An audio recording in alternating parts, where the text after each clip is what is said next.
Gaming news today is all about, well, it's about good things. First, after playing Borderlands 4 for almost 20 hours across 2 different platforms, I can happily say I'm hooked. And as a big-time Borderlands fan, that's welcome news. But that does not mean that the game is without its problems. And Randy Pitchford just is making things worse on Twitter like he always does. We're going to talk about it. Second, Ghost of Yotei details dropped. New Ghost of Yotei details dropped in rapid succession from a rapid-fire interview. And some pretty big things were hinted at. And one thing I think a lot of people are completely missing, and it has to do with the franchise's future. Third, Neil Druckman did an interview about The Last of Us show, but more importantly, also about Intergalactic. And he spoke specifically to something that I think will be the secret ingredient to Naughty Dog's next big franchise, and it's something we've actually talked about a lot recently. Now, I'll get into all these various things and my thoughts, my opinions later in the show, so look for timestamps. Every once in a while, you guys have to harp on me about the timestamps. It's because I'm usually hanging out in the green room with the paying members at the end of the day, and you're like, hey, where are the timestamps? So look for those below. I'm usually pretty good about adding those. A great way to not miss out on any of the content, though, is to support the channel directly. You have probably seen a bunch of videos about how YouTube's having problems.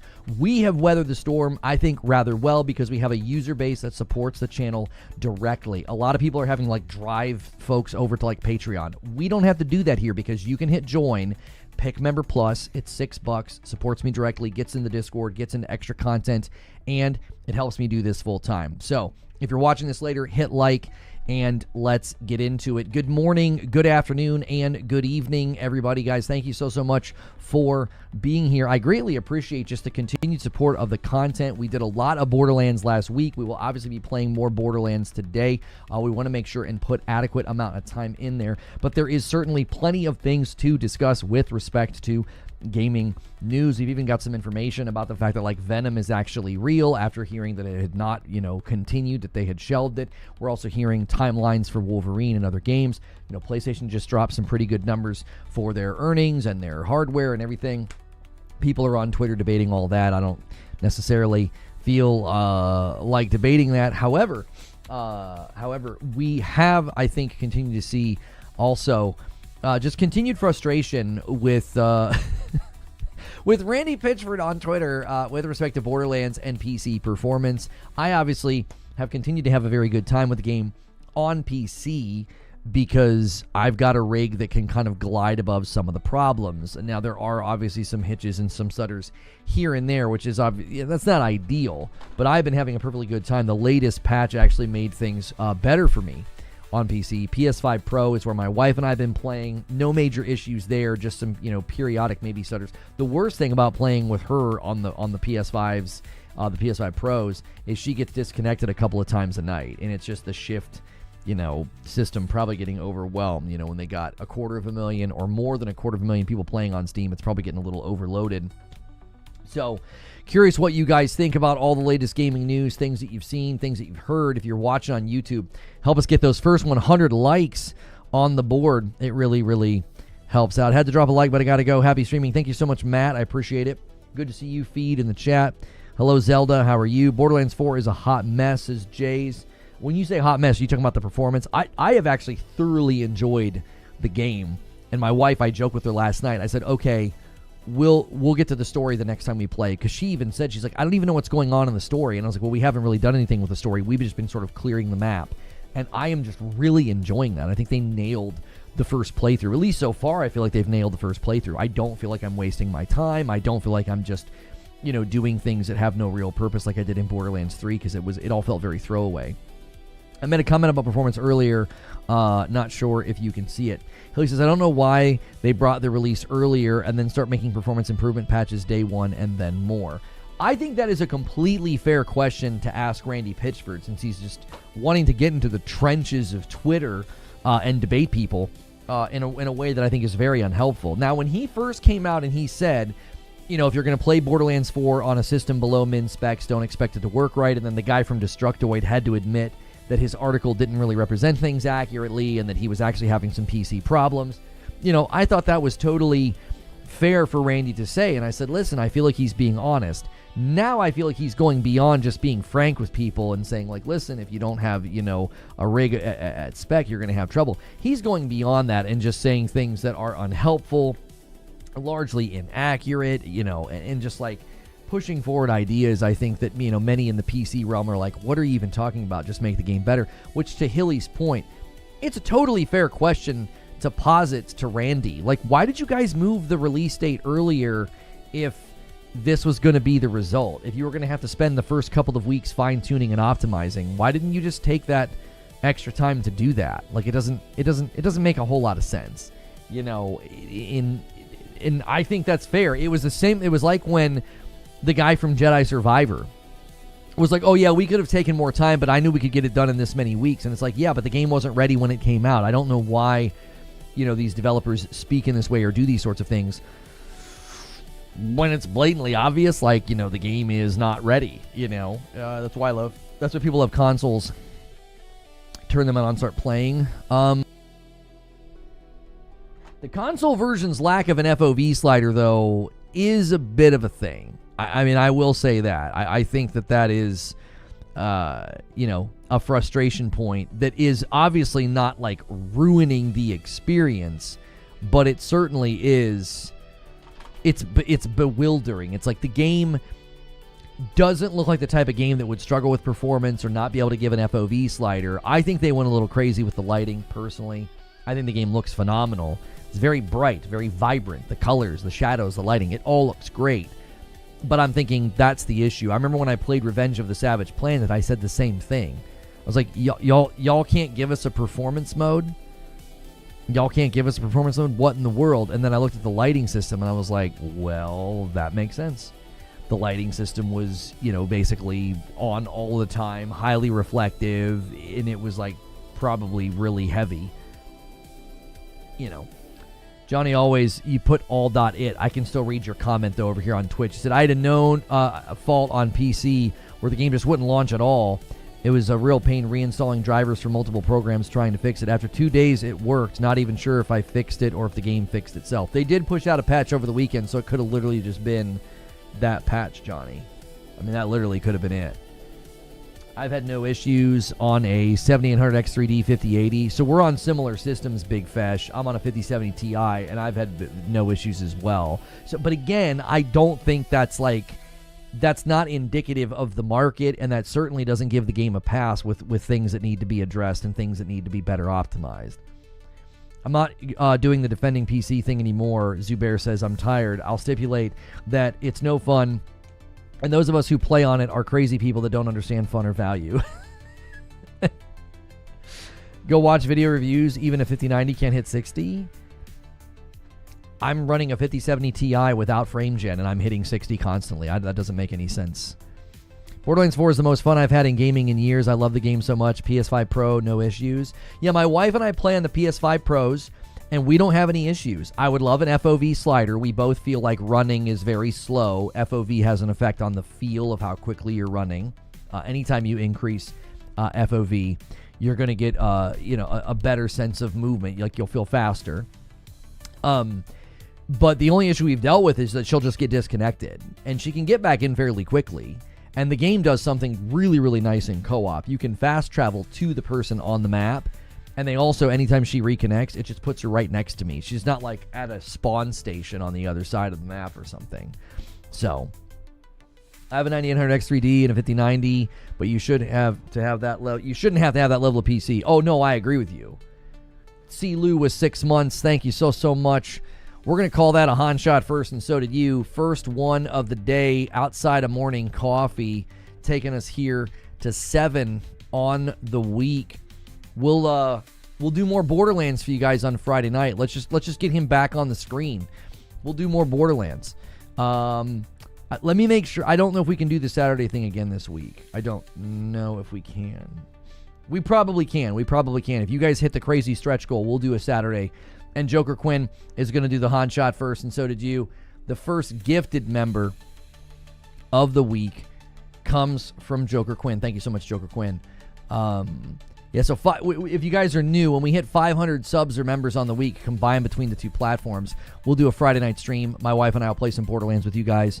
And then if you go even beyond that, we'll also do Saturday. I didn't get the notification for morning coffee. You know, that's a bummer, but I'd prefer you get notifications for the public streams anyway. So hopefully the public notification went out for this stream. If you guys haven't hit the like button on YouTube yet, do me a favor and do that. We're only 10 minutes in. See if we can't get a strong start to the week here. The platform, YouTube's been acting crazy, and we just held firm last week and just did our thing. We didn't deviate. Now it's imperative to make it PS5 versus PC for some reason. None of this is... who's making it PS5 versus PC? I think she was just saying she was having a good time. Is somebody in chat actually making it about the platforms? I don't think that's the issue. When a game launches like this and people try to leverage the game as an indictment against hardware they don't like, I just think that's poor argumentation. That's very poor argumentation. When 70-something games came out for the PS5 Pro Enhanced, and there were like 2 or 3 games that had problems, people were like, oh, it's a scam. People try to do the same thing with PC. They're like, oh, when a game comes out and it's poorly optimized, they're like, yeah, PC Master Race, ha ha ha. And it's like, these are issues with the games themselves. The games themselves are the issue. It's not the hardware. It's not an indictment of your PC. It's not an indictment of the consoles. I remember when people did this with... They did this with... what was it? Gotham Knights, right? Thank you for raiding. Killswitch89, I appreciate that. They did this with Gotham Knights. They said, the consoles just aren't strong enough. We're going to go back to 30 FPS games because of Gotham Knights. And I was like, are you serious, Clark? Like, that time period as a gaming commentator made me want to pull my hair out. I was like, so let me get this straight. Gotham Knights is now representative of the entire market and the strength of the consoles. Like, what? And a VIP renewal from XCal. Thank you so much, XCal. Adding to the total. Off to a nice, strong start. Keep hitting that like button. Check your renewals, guys. Also, if you're on YouTube, use the upgrade command and see if you can upgrade to Member Plus. We're trying to get 600 people, and we're currently at about 500. And we'll do a big celebration. And I believe at 700, I have to do the Platinum in Mind's Eye. Cyberpunk at launch was ideal as a PC stress test rather than a game. Borderlands at level 1 to 15 was mid. Borderlands at 15 plus is amazing.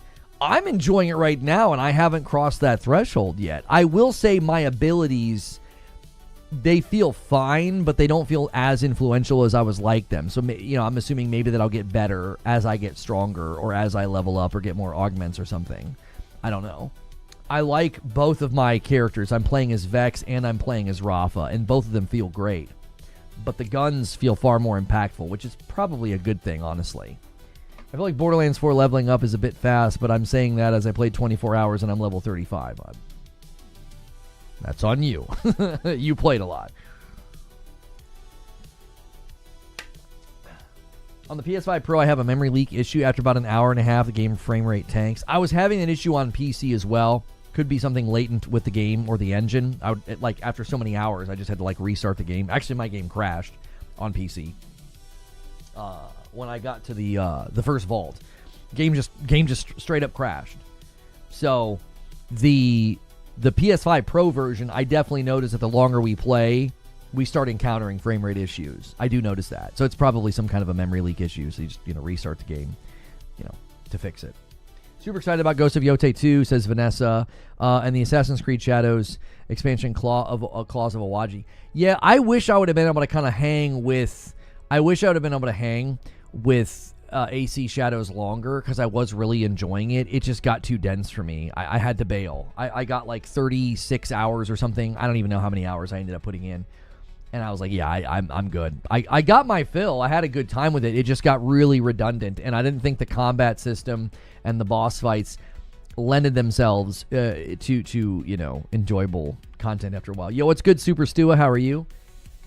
Eamon is technically the weakest at the moment, but I started with him and I'm having fun. It's nice to have Kratos in Borderlands. Yeah, throwing your axes. That's right. FOV is coming to consoles, but I do hope they add motion blur. You want them to add motion blur. People are complaining about motion blur on consoles. I have no motion blur. I don't understand where that's coming from. Randy seemed to think it was people's TV settings, but, he's also telling people that in 2025, if you want to go above 1080, you should use upscaling. I'm like, Randy, stop it. Like, stop that. Stop it, brother. Like, I appreciated his candor in the lead up. I was like, he's just being honest with people. He's not trying to sugarcoat anything. He's not trying to be Mr. Corporate Speak PR guy. Now it's time to take a vacation from Twitter, Randy. You're making things worse. There's no motion blur. It's just 60 FOV. Yeah, the FOV is really shallow. Good golly, it's shallow. I won't even increase it on PC past 90 because I don't want the game to feel that different. I know if I increase it to too high on PC, I'll go to console and I'll hate it. If you want to go above 1080 in this game. Right, that's what he should be saying. Yeah, if you want to go above 1080 in our game.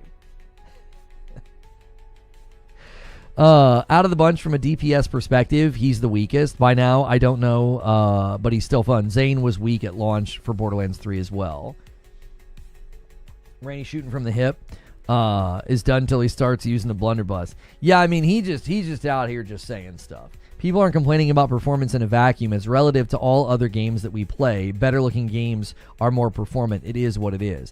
I think that's where Randy's missing the forest for the trees. Like, he's just getting into duke out sessions on Twitter, and I think what he's missing is there is a certain standard right now of expectation from games dependent upon your hardware threshold. Your game is struggling in that department, right? Let's just look at it from this perspective. People are coming to me and watching me play on a 5070 Ti with a flat rate 60, and they're like, yeah, it looks great.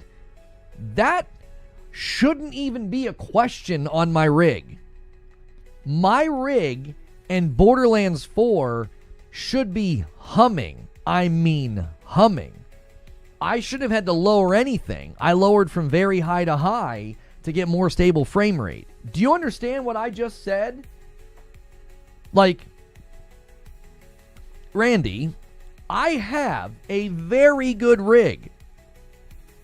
And even I have had to be like, yeah, I had to lower some stuff. It was a little shaky at times. If I'm having issues, albeit minor, imagine what everybody else is experiencing who's not on a rig at my caliber. Like, come on. What are we doing here? Behemoth with a VIP Plus. I was having a long weekend, and with no show, I feel empty. Thanks for 54 months and great content. Come on, chat, sub, like, and join. Behemoth with the VIP Plus is calling on you guys to pick up memberships. We're trying to hit a big goal of Member Plus, man. And we deliver a ton of members content for the members. And we've rectified it. You won't see it if you're not a member. We know people are getting tired of that. We have rectified that. Did you see his comment as to someone saying, why don't you make your own engine and show us how it's done? And they didn't even make their own engine. Yeah, I don't think he was trying to say they've made their own engine. I think he was saying, like, this is really complicated. Like, it's so complicated, like, that we're using somebody else's engine. I don't think he was saying, like, oh, we made the engine. I think he was saying, this is really freaking hard. The issue is, he's out of his depth. Like, he's getting into an environment where, like, you're saying things that experienced PC gamers are, like, calling you on. And so it's just unhelpful. The issue with Randy is he's very passionate. He made the game as an idea, but is not technical, and he doesn't understand why it's an issue. He just sees the game. Right, exactly. Here's the feather in his cap, okay? Here's the feather in his cap and why he should just kind of ride off into the sunset and take a week off from Twitter and let the techs fix this stuff. You had over 300,000 people playing on Steam, Randy. Take the win. Take the W and shut the frick up. There was over 250,000 people playing your game on one platform. The platform where all the problems are, that's a testimony that you built something great. Let the techs fix the stuff. Let the nuts and the bolts get tightened down and just be quiet. Just celebrate and say, hey, we're thrilled that this many people are playing. We're disappointed that some of you are dealing with issues. We're committed to fixing those issues. I'm not even trying to do like the consumer to CEO like PR instructional that so many people have been doing lately, like don't say stuff that ruffles our feathers. It's like you're saying things that aren't even accurate, brother. Like you got to stop. You got to take the day off or the week. Take the win. Take the W. You guys have so many people playing your game on PC. It's like Jiminy Christmas. Yo, good morning, Feed. How are you? Think of it this way. This is how Randy should be thinking about this. Randy, if you're watching, which you probably aren't, you're probably, busy or asleep, depending on what time zone you're in. This is what he should be doing.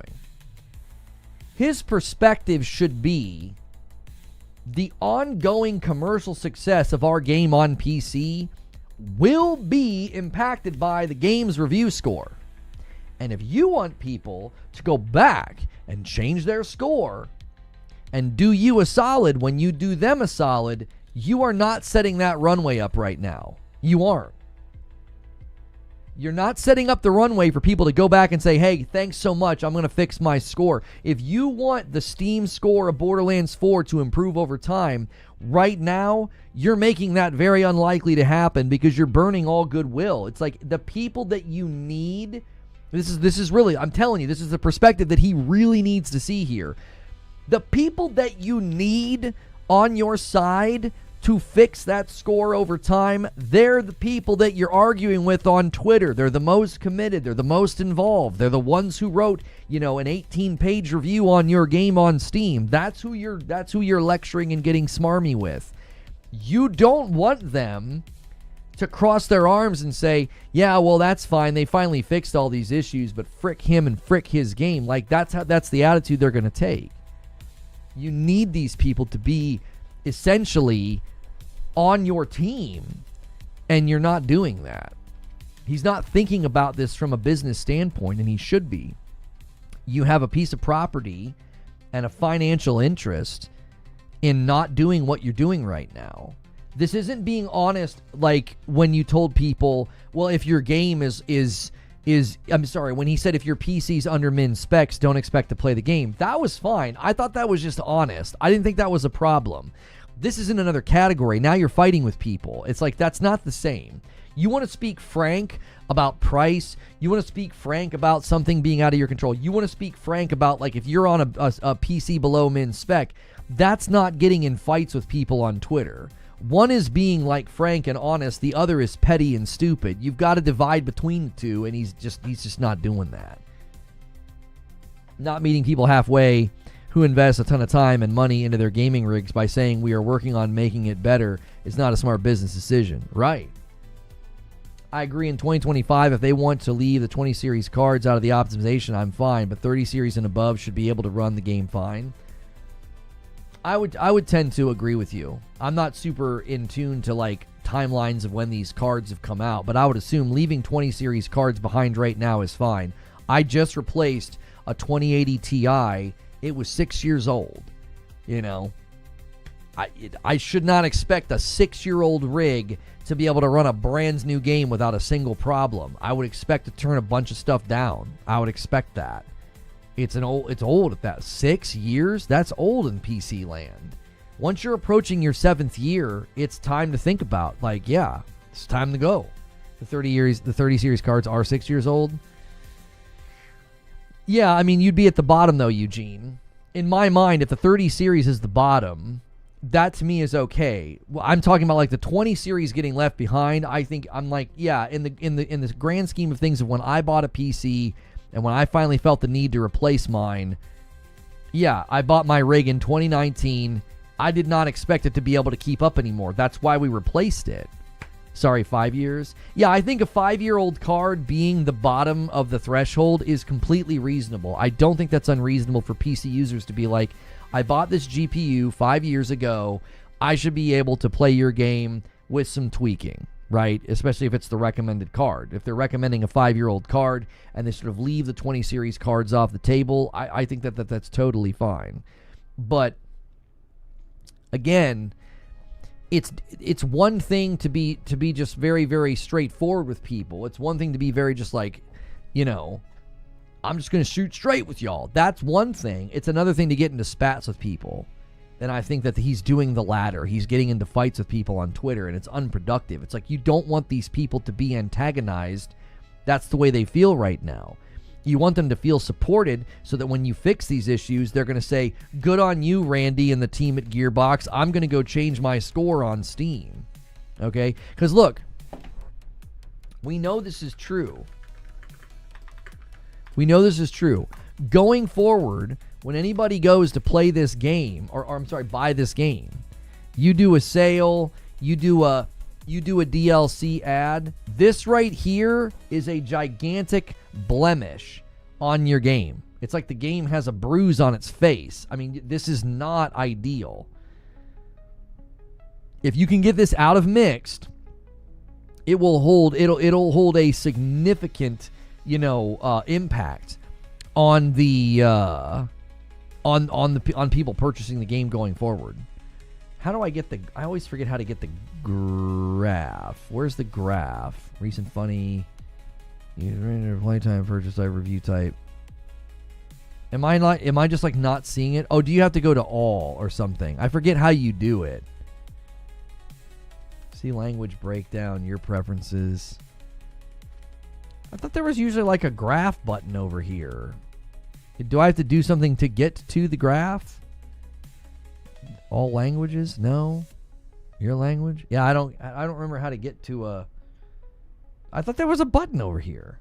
Am I losing my mind? Or is that when you just go review type, positive, all... No. Yeah, I can't figure out how to get to the graph. I was curious if it had started to improve. I thought it was either under display or something else. Graph for player count? No, graph. The graph for the reviews. Are there not enough days for the graph yet? Happy belated new PC day. Congrats on your new PC. E-Man did it. Keep it up. Crazy to me that on PC and console, there's no guarantee that a game will run decently anymore.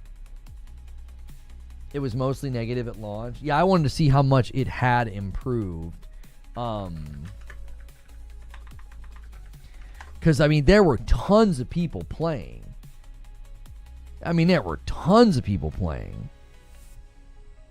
So I was like, come on now. You're clearly doing something right when there's over 300,000 people playing on Steam. I mean, that's... If you're looking at the Borderlands 4 review score, obviously you're going to say, whoa, what's going on there? It's at a 67. I mean, that's definitely better.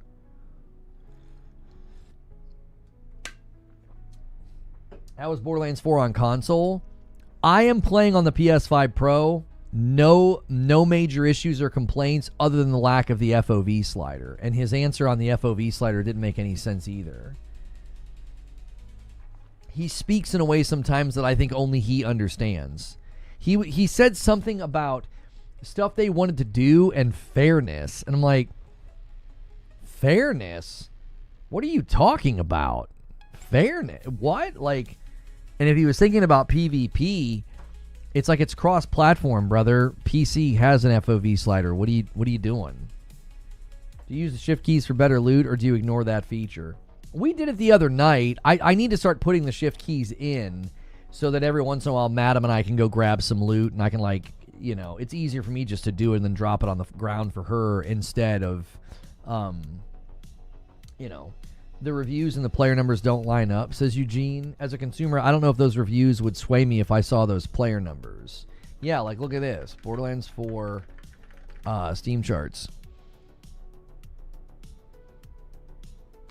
Yeah, I mean, in the last 24 hours, there was 302,000 people playing. There's almost 200,000 people playing right now.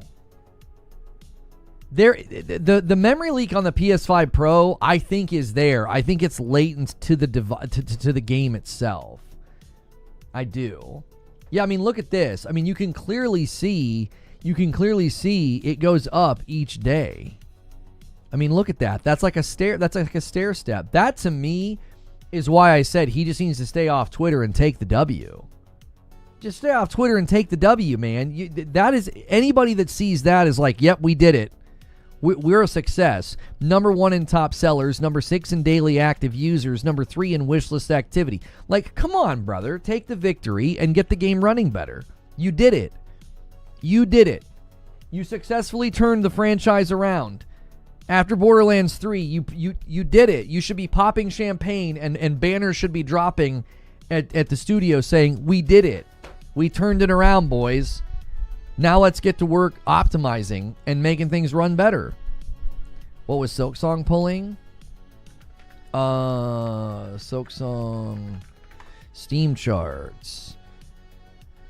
Silksong is still. This is just this is bonkers. I mean, this is insanity. You talk about. I mean, good Lord, the commercial success of this game is stupid. This is insane. I mean, there's over 250,000 people playing right now. Right now. It's Monday. It's 10 in the morning on a Monday. Silksong, just a giant. An absolute giant. Yo, Dynamite with 14 months says double dip. Thank you for the double dip. I appreciate you supporting on both platforms. Watch out, Game of the Year. Sales has never been an impact. If sales was an impact, then, nobody would have been able to stand up against Black Myth or in past years like Call of Duty. Another double dip. Oh, it is the double dip. Dynamite doing that double dip. Guys, if you're paying for Amazon Prime, make sure and use your Prime on somebody every single month. You got to do it manual. Head over to my purple channel. There's a link if you use the command in chat.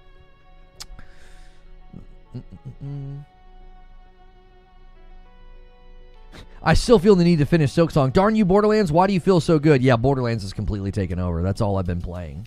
That Madam and I are playing like every night. She's like, put these kids to bed so we can go down and play. Borderlands 4 hit 140,000 in a few minutes of PC releases despite bad reviews for poor performance. I mean, it's built on UE Stutterland indeed.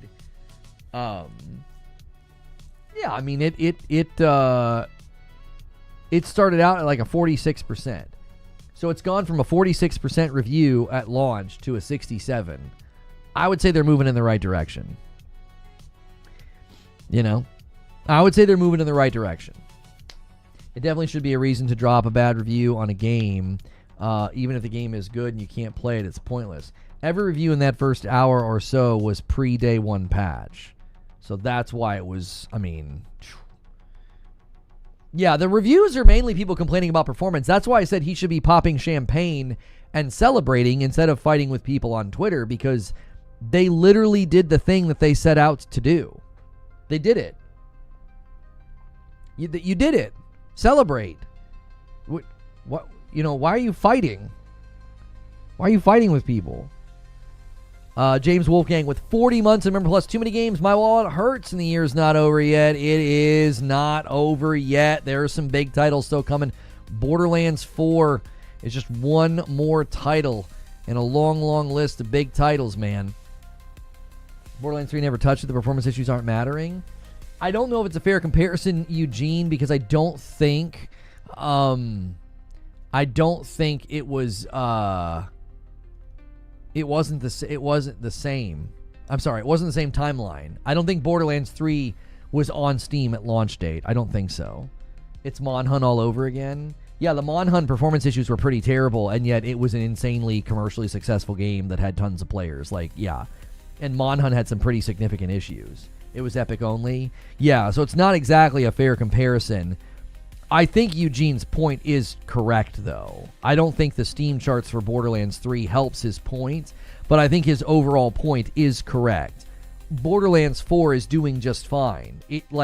Doing just fine is an understatement. It's doing very well. It has sold incredibly well. Player numbers are incredibly strong. The performance issues need to be addressed, but that's why Randy should get off of Twitter, because it's like you right now are actively slowing the rocket down. All you need to do is get this thing better optimized on PC and get all these people to go back to Steam and change their score so that you're sitting over there with at least a 70%, so that your future commercial success of Borderlands 4 is not harmed in any way.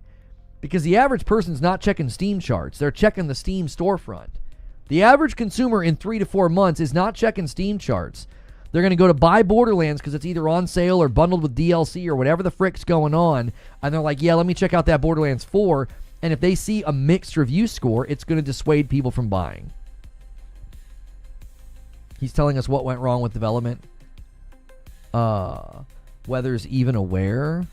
I'm not sure what you're trying to say, Chris. He can't pop champagne because of the inflammatory comment he made pre-release. It looks bad now. Wait, which comment do you feel was inflammatory that looks bad now? The one about if you're playing on like a weaker system, you feel like that was... You feel like that's like coming back to bite him, is what you're saying. I don't think these tweets are as bad as people are making it personally. Well, let's look at them. Again, I don't think he's like insulting people. I think he's working against the thing that he needs.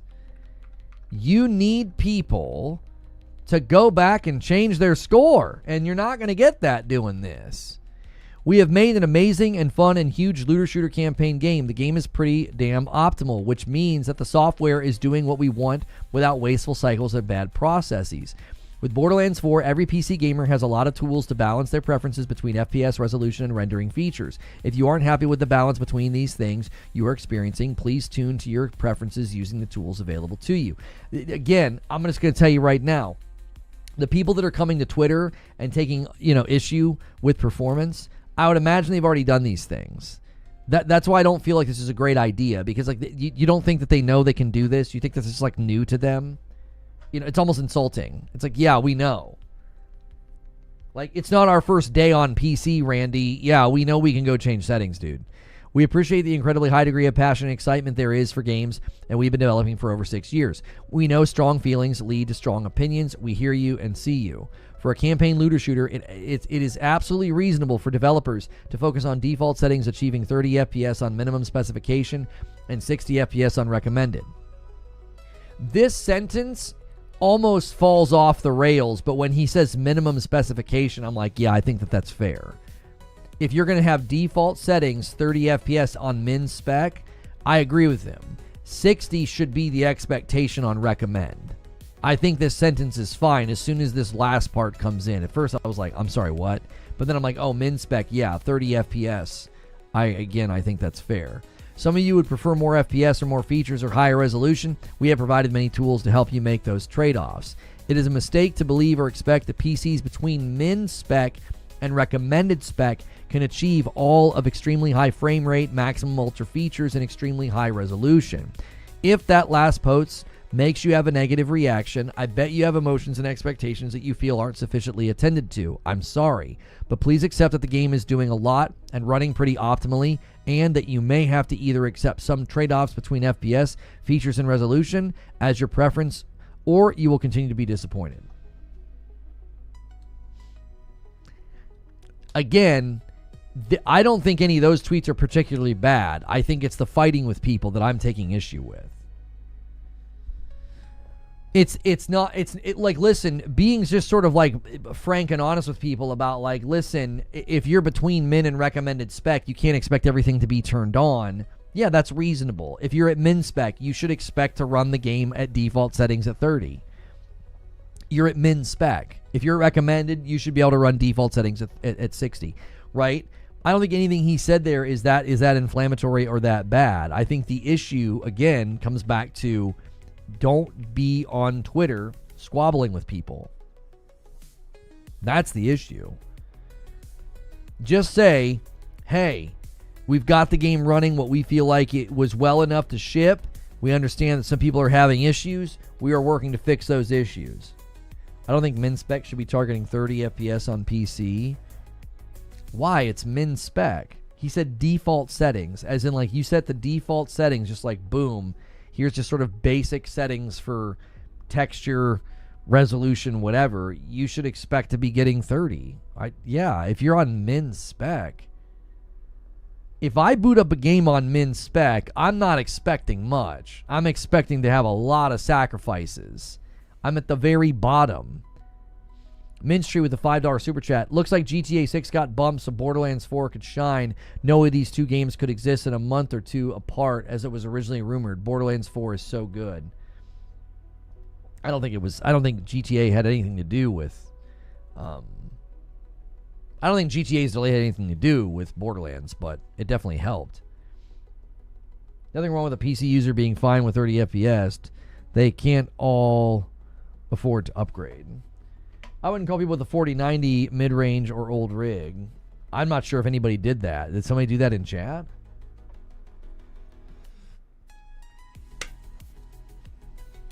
I would expect lots of things, but not 30 FPS. So if tomorrow, Cyberpunk 2 came out, the next Cyberpunk, and they had a min spec, rig in their listing, I would expect to hit 30. How many of those charts have we looked at where that's been the case? The very lowest end, all the way to the left, is always like a 1080-30 rig. They're like, you can expect 1080-30 if this is your rig. You can play the game, but it's going to be on the low end. I feel like we've looked at tons of those charts where you go all the way to one side and you're getting like 1080-30. Then you go up to like 1080-60, then 1440-60, then 1440-60 with some ray tracing, then like 4K with ray tracing. Like you just kind of move up the spectrum. I feel like we're commonly looking at those charts and the lowest end is like a 1080-30 performance expectation. I mean, I could be completely misremembering, but I feel like that's been very common. If you play on lower resolution, on lower graphics with 60, or your minimum spec is wrong, well, now you're trying to get objective about something that I don't think is objective. As long as they set the expectation, I don't think you can objectively say what min spec should offer because every game is different.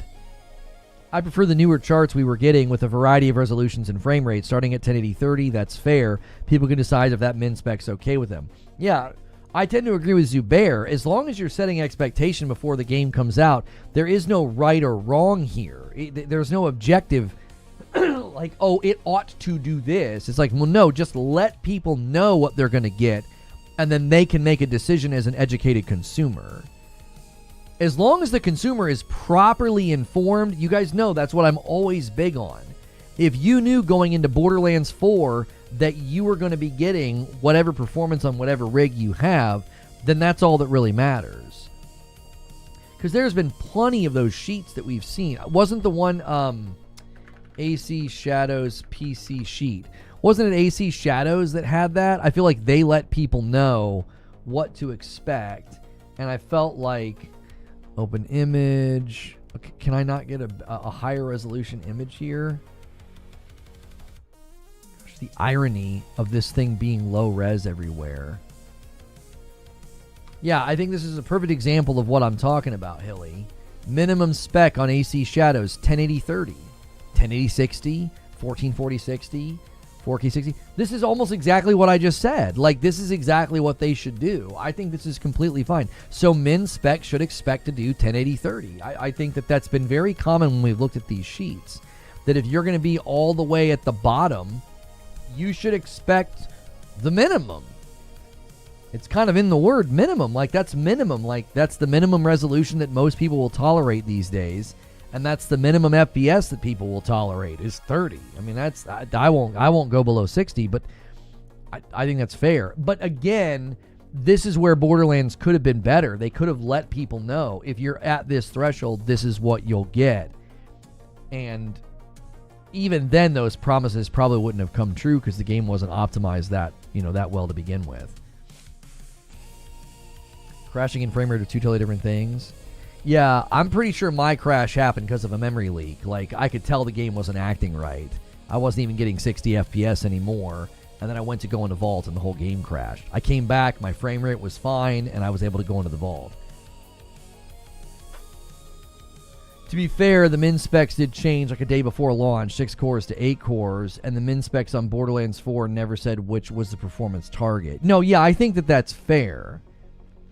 I think that that's fair to say, hey, and this is pushback against, kind of what Randy's been doing on Twitter. The pushback would be, you guys didn't paint a clear picture here. And you should have. You can't turn around and act like everybody knew that this was going to happen. Plenty of other studios have put out PC spec sheets before the game comes out and have said, this is what you should expect. Now, before the game came out, I defended his one statement because I was like, it's fair to say if you're going to play the game below min spec, you're not going to get good results. And then we also found out the guy from Destructoid he didn't have a rig that was working well, and he did have a bottleneck. So he updated his article. Well, that was all fair. What's happening now is completely and utterly different. It's like, when did the min specs change? I never saw any change there.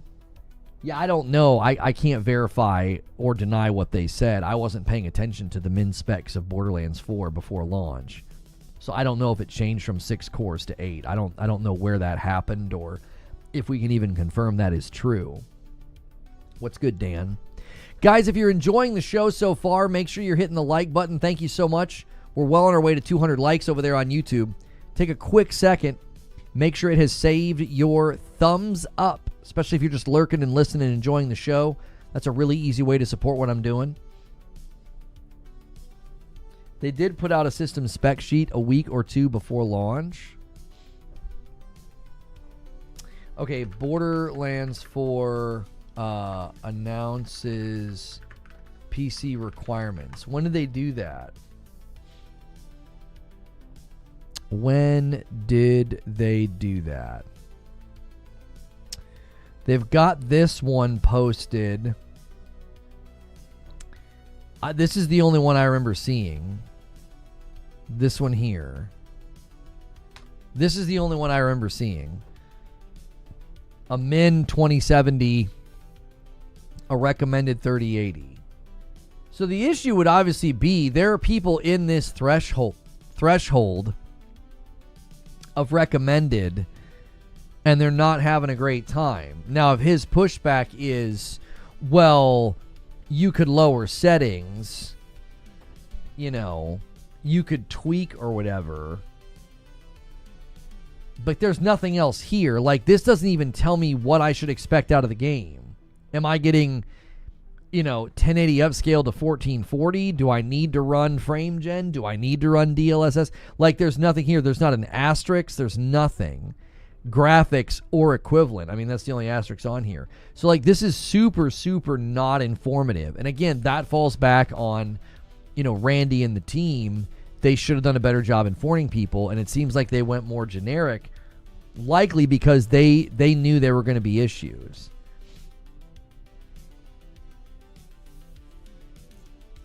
I did the AMD recommended optimization and jumped from 30 to 140 in stable, running a 7900. What do you mean you did the AMD recommended optimization? Did you look up a guide? Is there a button that you pressed? I'm not familiar with the way you're phrasing that. I think you could mean a number of things. Is that something you do at like a Windows level, like with external, like with like software like NVIDIA has, where you click a button and it just optimizes? Thank you everybody who's hitting the sub button today as well on YouTube. I greatly appreciate it. There's an issue. There's not been any other game that's run this bad on the hardware that's even recommended or higher, except maybe Metal Gear Solid Delta. I'm pretty sure Dragon's Dogma 2 and Monhun Wilds had some pretty serious issues. Some pretty serious issues. In-game settings from their patch notes 2 days ago. Oh, it's an in-game setting. So you just click that button in your game and it gave you much better performance. Gearbox released an in-depth guide for optimization for both video card brands. Okay. Yeah, I haven't had to do almost anything. Again, I wouldn't say that my rig's indicative of like what most people have. Guys, we need 20 more likes. And then I'm having chest pain using their Prime sub over here on Purple. Thank you so much for doing that. Putting us at 14. Remember, every 25 I gift, and we're currently tied 7-7 between the platforms. Super Stua is going to hit 10 months and give Twitch the lead. And we are now officially a 10 bomb away from the first milestone. Whoever hits it gets it. I will owe your platform a member. Whoever makes it hit 25. I will not play Monhun. I'm afraid I'll break my video card. But they never recommended a 3080. Monhun Wilds is sitting in mostly negative for being broken and recommends a 2070. Min spec was a 1660. So wouldn't you say that game was worse off? I'm not sure what you're... It seemed like you were acting like this is like the worst game. That sounds to me like Monhun Wilds was worse from what you just said. Did you give up on Silk Song? I put it down. I wasn't having fun. I think the runbacks are the worst part about it. I think them nerfing boss fights is the wrong decision. I think the difficulty felt great. I took some issue with contact damage in boss fights being 2. Other people seemingly have said the same thing. But I got 10 or 11 hours into the game. I was doing a run back, and I was like, you know what? I'm not having fun. I don't enjoy this. They made a Souls-like platformer more than a Metroidvania, and I don't play Souls-like platformers. I like Metroidvanias. I love Ori 1 and 2. I love Hollow Knight. I know Shinobi Art of Vengeance isn't exactly a Metroidvania, but it's close to one. I love Shinobi Art of Vengeance. I love Sundered. I think Silksong is too heavy on the pain and the torture. The runbacks absolutely ruin it. I did not think the bosses were too hard. I don't think the bosses need to be nerfed. I don't think the game needs to be nerfed. Just stop making me do runbacks. It's grueling. It's unfun. It's annoying. Like, it murders the fun factor. I know this will give ammunition to people who lie about me, and they will say he's a tourist that doesn't complete games. I've probably completed more games this year than they have. I've rolled credits on a ridiculous amount of games this year. I've rolled credits on 1 or 2 games almost a month. It has nothing to do with that. I play games for fun, and I got 10 hours into Silksong, one of my most anticipated games this year, and I said, I'm not having fun. This is ruining my time. It's not about getting good. It's not about a lack of skill. I was beating the boss. I beat one of the bosses they nerfed. I beat one of the bosses they nerfed, and I thought it was a great fight, and the run back was so annoying. It was a 15-second run back, and I hated it. I was like, this isn't fun. I think they're targeting the wrong thing. I do. It's not the topic for today. I don't want to debate this again. We've already had our debate about this. I think nerfing bosses or enemies is the wrong choice. It's okay to have intense fights. It's okay to have difficult fights. Runbacks ruin it. I've said this before. I got a bunch of gifteds to thank. Thank you, Siriu. Listen, I talked about how in Ori and Rayman Legends, they have these moments that are crazy, crazy intense. And when you fail the moment, you get to try over right then and there. As a developer, you can increase the intensity and the difficulty if you let me just jump right back in. Even FromSoft has admitted this with Stake of Marika. They're like, just let them go back in and try again. There's no reason to make somebody run all the way back to a boss. Just let them try the boss again. In Hollow Knight Silksong, the fights are intense. They're enjoyable. They're punishing. Like, you feel mad at yourself when you make a mistake. I just want to jump back in and do that. I don't want to have to run through some crazy, painful, punishing, parkour, grueling run back. I don't want to do that. I literally came to the decision and conclusion, I'm not having fun. And that's the determiner of what I play now. I could not put Shinobi down. I beat 9 Souls, for crying out loud. 9 Souls was basically a platformer Sekiro. That game was ridiculous. Those are some of the most tough bosses I have ever played in a platformer. Arguably, I think some of the bosses in 9 Souls are harder than the bosses I faced in Silksong. So, it wasn't the difficulty. It wasn't a matter of getting good. It was a matter of you have designed your game around pain, frustration, and repeating stuff that I don't want to repeat. I don't think it's fun. It's like you're making me drink 10 cups of water before I can have a glass of orange juice. And it's like, so by the time I get to the orange juice, I'm like, I'm in a bad mood. So I've got some people to thank. Siriu with the 10 bomb secures the first 25 of the week. And that gets us to 25. And then a single from Hasio gets us to, whoops, hang on. This is terrible. 26, and then 31, and then 36, and then 37, and then a 5 bomb from Dodevas is going to take us to 42. And just like that, we're off to the races. So that is 17, 18, 23, and then it's going to be 24 on top of the 7. 24 on top of the 7 is 31. 31 for Team YouTube. Another one coming in, taking us to 43. Thank you, David Hoodat, with 19 months on a VIP. A little member train for YouTube. Is that Lono off the ledge? Well, a lot of people have been coming in and trying to ask about that, and some of the people I think were just trolls because they want clips, because they want me to admit that I put a game down, because they love that, because they're committed to lying about me. And it's like, listen, I don't want to get into this every single day. I'm very disappointed that Team Cherry took the route that they took. I'm very disappointed. I was looking forward to their game. I was having a blast on the launch day, and the further I got and the more footage I saw in our own Discord and on Twitter of grueling, frustrating runbacks, I was like, they did not build this game for me. They built it for people who are like, step on me, daddy, to the developer, make it painful, and then I'm going to yell at anybody who criticizes the game that it's a skill issue and they need to get good. Like, the fans of this game, the hardcore fans, are never going to listen to anything that I'm saying. They're going to go, skill issue, get good, every single time. There's a reason there's almost 40,000 negative reviews on Steam. Like, a lot of people that were big fans like me have come to the conclusion that this is not the game that I was looking forward to. This is something entirely different. So, and if you're having a good time, I'm not trying to dissuade you. I think there's plenty in that game to enjoy. I really do. I think there's plenty in that game to enjoy. I think the runbacks, again, they just ruined it for me. It was acid. It was like somebody poured acid on the fun. I was like, I can't get through this. I can't see past it. I don't have the temperament for it. 2 singles coming in from Haseo. He's trying to set up a 5-bomb dunker to 50. Currently, I owe YouTube a single gifted. If somebody drops a 5-bomb right now, they're going to secure the first 50 of the week. Thank you so much, Haseo. I appreciate you, brother. It's 32-8.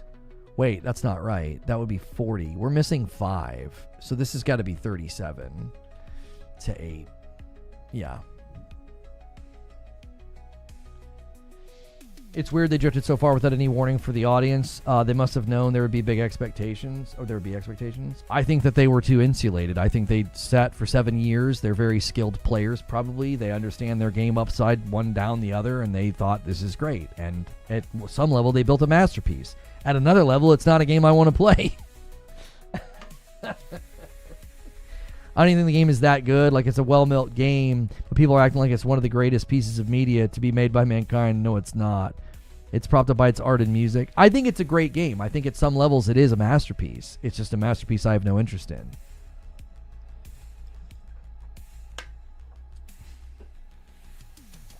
So, Rogue Necker with 44 months in a VIP. I think Metroidvania is overused. It's coining my term Castle Troid. I don't know what you're trying to say there. 38-8 in the contest. Thank you so much. So, how long have I been streaming? Okay, we're about an hour in. I'm going to go through the news stories in just a minute.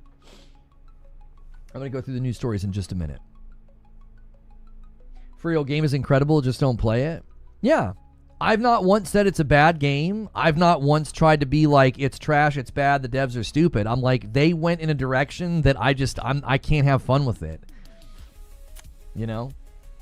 As a huge fan of Returnal, wouldn't a run back be easy work for you? No, because they're completely different mind frames and completely different mechanics. So in a Metroidvania, you guys are going to do it. You're going to take me all the way off in left field. Okay, I'm going to give you 2 minutes, and we're going to do the news. I'm going to give you 2 minutes. In a Metroidvania, your exploratory nature of the game, your platforming, is meant to evoke intrigue and interest. And when almost every tough fight is preloaded with a frustrating run back, every single time I'm exploring and discovering new platforming and new enemies, I'm dreading the fact that this is probably going to be included in my run back. It no longer evokes intrigue and mystery and excitement about exploring and clearing the map. It creates dread. It creates, I don't want to do that. I don't want to be doing this. Most Metroidvanias, there's a very clear hierarchy and a divide categorically between platforming, exploration, and how that is something you do have to get good at. There were really, really challenging platforming sections in Shinobi. I beat all of them, and I put some of the hardest ones on Twitter, and even people are like, man, you're actually pretty good at these games. You're right. I am good at platforming games because they're some of my favorites. Whether it was Prince of Persia and the Lost Crown, there were some insane platforming sections in that game, and there were some insane platforming sections in Shinobi Art of Vengeance. But there's a clear divide between that and fighting a boss. And when you couple them together, Shinobi Art of Vengeance did it once. They did it once. It's the last rift, and you upgrade your entire sword. So it's worth it. It's not the whole game.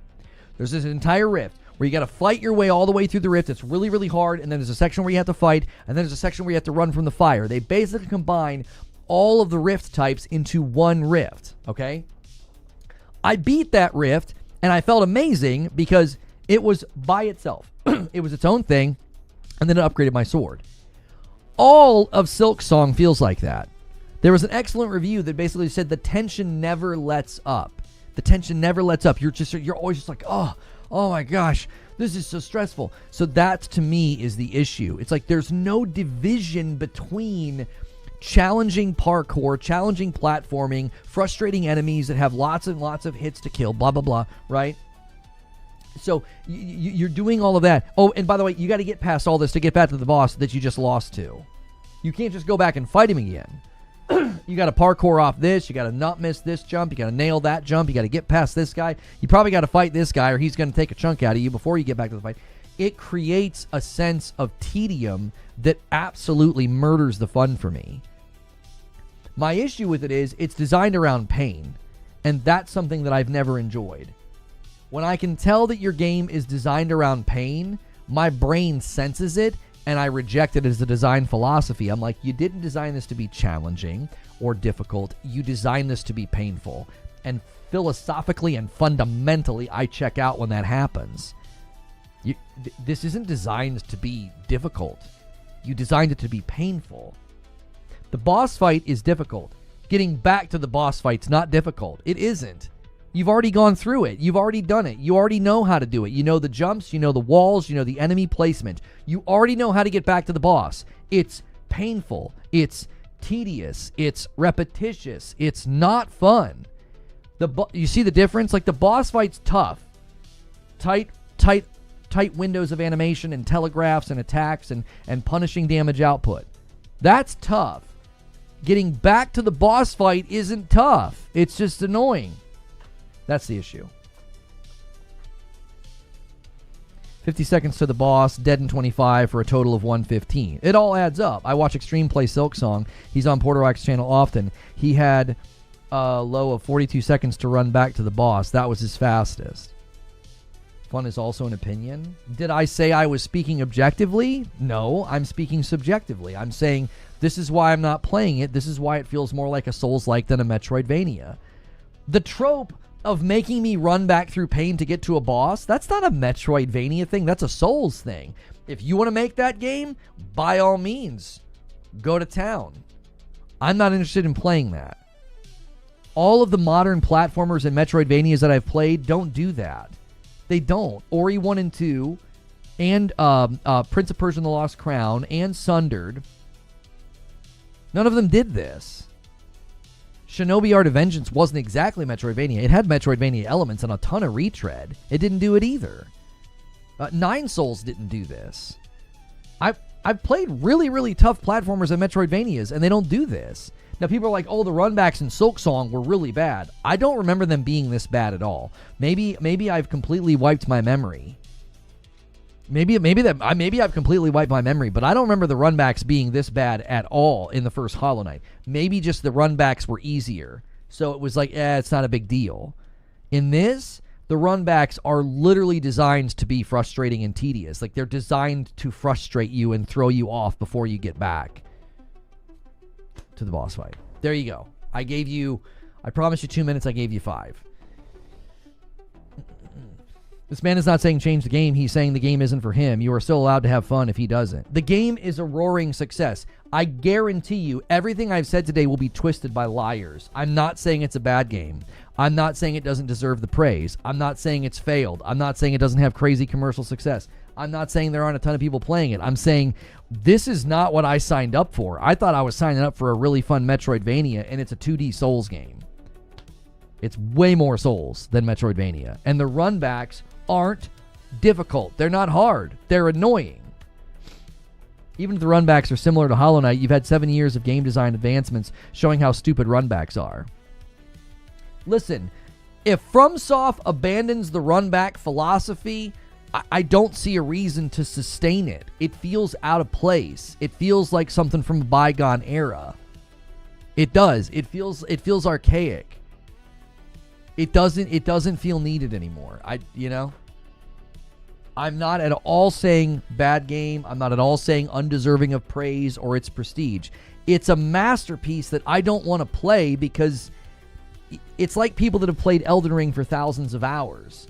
I don't want to do that. There's so many edges in Elden Ring that I think are rough edges that I don't like.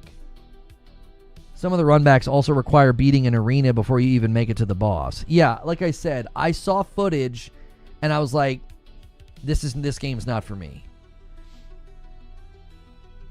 This game's not for me. I don't want to do that. I play video games to have fun. I don't play for the prestige of like getting praise from strangers on the internet who for some strange reason think that like I care what they think, you know? Like they liked my take on something recently and they're like, a rare W from Reforge. You're under the delusion that I give a frick what you think about me. Like I don't care if you think I've gotten a rare W or oh he quits games. I play games for fun, bro. And I was not having fun. So I put it down. I couldn't stop playing Shinobi. I couldn't stop playing Nine Souls. I loved those games. This game, I was like, I'm trying to like the game and I'm failing at that. That's where I failed. I failed to enjoy it. I was like, I can't get to a headspace where I enjoy this. It's not my temperament. I'm not cut out for this. And I've got over 20 hours in Borderlands 4. And the game's not even out for a week. And between the two platforms, PC and PlayStation 5, I've played over 20 hours of Borderlands 4. That's what I do. I'm like, I'm going to go where I'm having a good time. I'm going to go where I'm having a good time. And listen, I was disappointed. I'm here to tell you.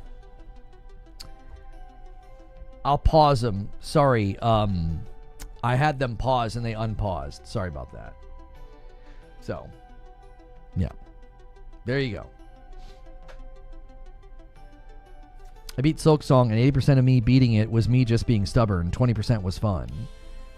Taylor, I felt that in my bones. When I was running back to Morwing, I felt it. I was like, I'm forcing this. I'm forcing this. I'm forcing this. I'm not having fun. I'm not having fun. Even my kiddo came down. He's like, why are you playing this? He's like, it seems annoying. And I was like, it is. It is annoying. But let's get back on track here, and we're going to use the news to get there. So let me get some B-roll up on the screen for you guys. We're gonna talk Borderlands. We're gonna talk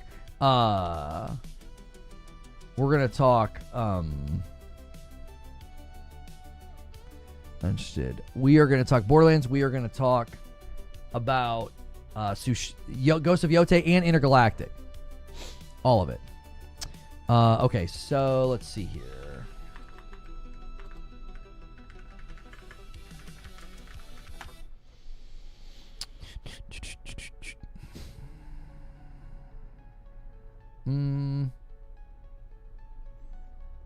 Their gameplay trailers aren't great, but I don't want to do my gameplay because I move myself all around. We'll just do it. It's fine. It's just not the best.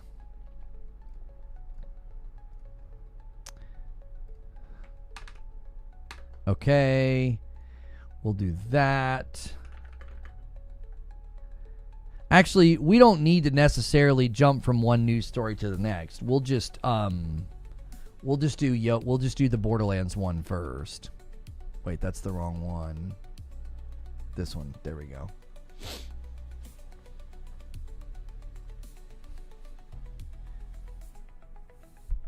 Okay.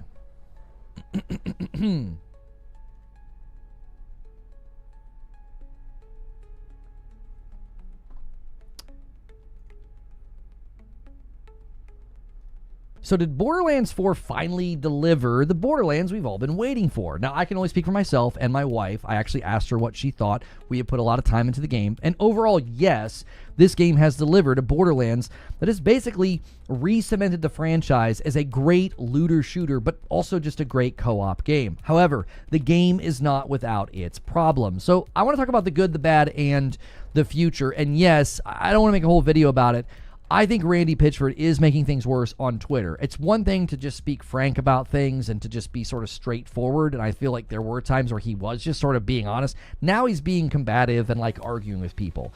I think he should take the W. They had over 300,000 people playing on Steam, and the score is getting better. Just commit to improving the game, keeping it better and optimized and on a pathway of improvement so people go back and, you know, change their scores instead of fighting with people. That's all I really want to say about that. I don't necessarily think that like CEOs should be out here stroking our egos and doing PR corporate speak, which I think a lot of people were basically asking him to do. But this is different. This is being combative and arguing with people, which I think is unproductive. So I do think he needs to consider that and just take the W, pop the champagne. You have won. You have the W. This game has been immensely commercially successful and will likely continue to be, and it's getting tons of praise. People seem to really think that the game is back, and in many respects it is. So let's talk about the good. First and foremost, I think the thing that really needs to be stated is the gunplay feels fantastic. It doesn't matter what you're using. I've used heavy ordnance. I've used shotguns, snipers, rifles, SMGs, legendaries. I've used a whole host of different types of weapons, and the gunplay feels fantastic. It feels tight. It feels modern. It feels, I would say, almost on par with Destiny, which is huge praise. But man, the guns feel fantastic. And even tied to the gunplay is the reload animations. There are some that are just so crispy and so enjoyable. They make the guns feel cooler. They make the guns feel better. There's also these random sort of like stylized reloads that you'll do that happen randomly that are incredibly exciting. I am going to talk about the loot in the good as well as the bad, but I do want to talk about the loot. There's loot everywhere. I mean, there's just constant loot dropping on the ground. You will never lack for something new to try or to experiment with. Just last night, my wife and I realized we were using a bunch of level 9s. We were level 12s. We were encountering enemies that were level 11 and 12. And I was like, oh man, we're having a hard time. We literally just switched all of our weapons to like greens and blues. Nothing even that spectacular, but they were at our level and immediately felt a difference. So the loot is plentiful and it's all over the place. The classes, the characters that you can play with, I think they feel great. They're cool. They have their own style. It sort of is reminiscent to Borderlands 2, like their little jokes, their little quips, the little things that they say. I feel like they've done an excellent job with the classes, and I've only played as Rafa and Vex, but everything I'm seeing about the other classes, to me, they nailed it. And the other thing that they nailed is the open world. Now, this is something that I think people had a right to be worried about. Like, are they going to nail the open world? Are they going to just drown you in futility? Is it going to be fun? Is it going to be annoying? I think they nailed the open world. The reason that I know they nailed the open world is I can't stop clearing the map. Last night I joked with my wife, like, okay, tomorrow we'll get to the story, because she's like, I don't even really know what's going on in the story. And I'm like, well, babe, we haven't really done anything for the story. We've just been clearing those really addictive icons on the map. And no, it's not like an open world game like an Assassin's Creed where there's so many icons it's almost annoying. I feel like they're spaced out. I feel like once you get the ability to have a vehicle, you can get to these locations very quickly. So the map is big and open, and yet also small and containable. Like, it doesn't feel daunting to be like, oh, there's this thing that's 800, meters or 800 yards away or whatever the measurement is. It's like, oh no, it actually doesn't take that long to get over there at all. Now, some of the topography can get a little confusing. You're like, how do I get up there? But overall, I have thoroughly enjoyed clearing the map. The other thing that I'm going to put in the good category is the story, even though I'm not very far in the game because I've been enjoying the open world so much. I think the story is serviceable. The writing, the humor, it's Borderlands. Like, it's doing the job of the story. I will say it's a little somber and a little sad at times. Like, you feel really bad for this missile that you're helping explode. You end up feeling very bad for Claptrap, which is a little unusual. Like, wow, this is getting pretty sad. This is getting a little melancholy. But overall, I would say the writing is on par with what I was hoping to see from a Borderlands. None of that cringy humor from Borderlands 3. Not this constant need to be self-deprecating like you're a Marvel movie. I think the writing and the story is quite good. And again, it doesn't need to be at an insane caliber of like drama and intrigue. It can be pretty low-key, I think, and be quite excellent. Now let's talk about the bad. The performance issues are obviously the number one thing on people's minds. Both PC and console are having issues. Console has no FOV slider, which is very, very damaging to the experience because you feel very slow when you're running. My wife normally does not remark on this type of thing, and even she said, am I sprinting or not? Well, FOV has an immense impact on that. If your FOV is low, it feels like you're sort of walking through sludge. If your FOV is high, you feel quite fast. It can feel too fast at times, almost like a fisheye, but it is, I think, a major issue for console. Other than that, I think console's been performing fine. There have been some stutters here and there. We are playing on the PS5 Pro, and there does seem to be a memory leak issue. So if your frame rate starts to tank, just restart the game. I actually had that happen on my PC as well, and I've got a very strong rig. I have a 5070 Ti, and even I started experiencing those issues, and it crashed my game.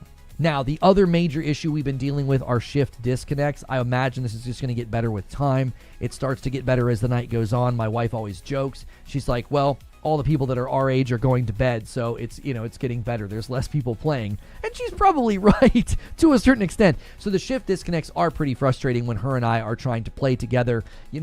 She gets disconnected to me. The good news is she can just reconnect, and she's right next to me. It doesn't put her at some, spawning station halfway across the map. It puts her right next to me. Also, if you're ever separated from your other player, just click their icon on the map, and then you can fast travel to them.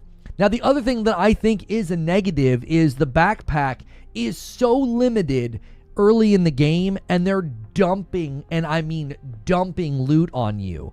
The most common frustration point I have with the game right now, anytime I open up my inventory to accept a mission reward, you go there, you go to your inventory, you hit triangle or you hit Y, and then you accept mission rewards.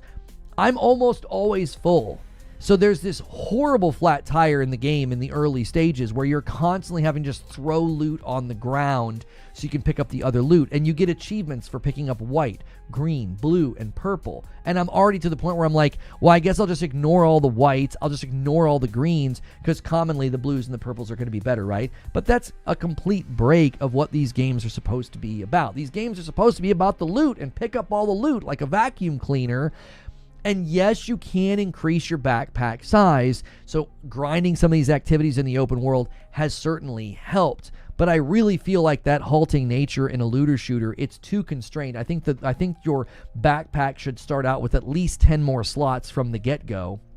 And yes, continue to let me add on to it. I think that's fine. But my goodness, one of the greatest things about the game is that there's always loot on the ground, but then it becomes a pain point and a frustration of like, well, I can't really pick any of it up. So I don't think that it's too much loot. I just think that they have that backpack size too small because in the early game, it's dropping loot like endgame is what it feels like. Not endgame quality, but there's just loot everywhere. And I love that, but the backpack should be quite a bit bigger, I think, from the very beginning. I will also say, this isn't necessarily bad or a heavy criticism. The character's abilities in the early game seem a little bit forgettable. Like, Vex's animal trouble is just sort of there and helping.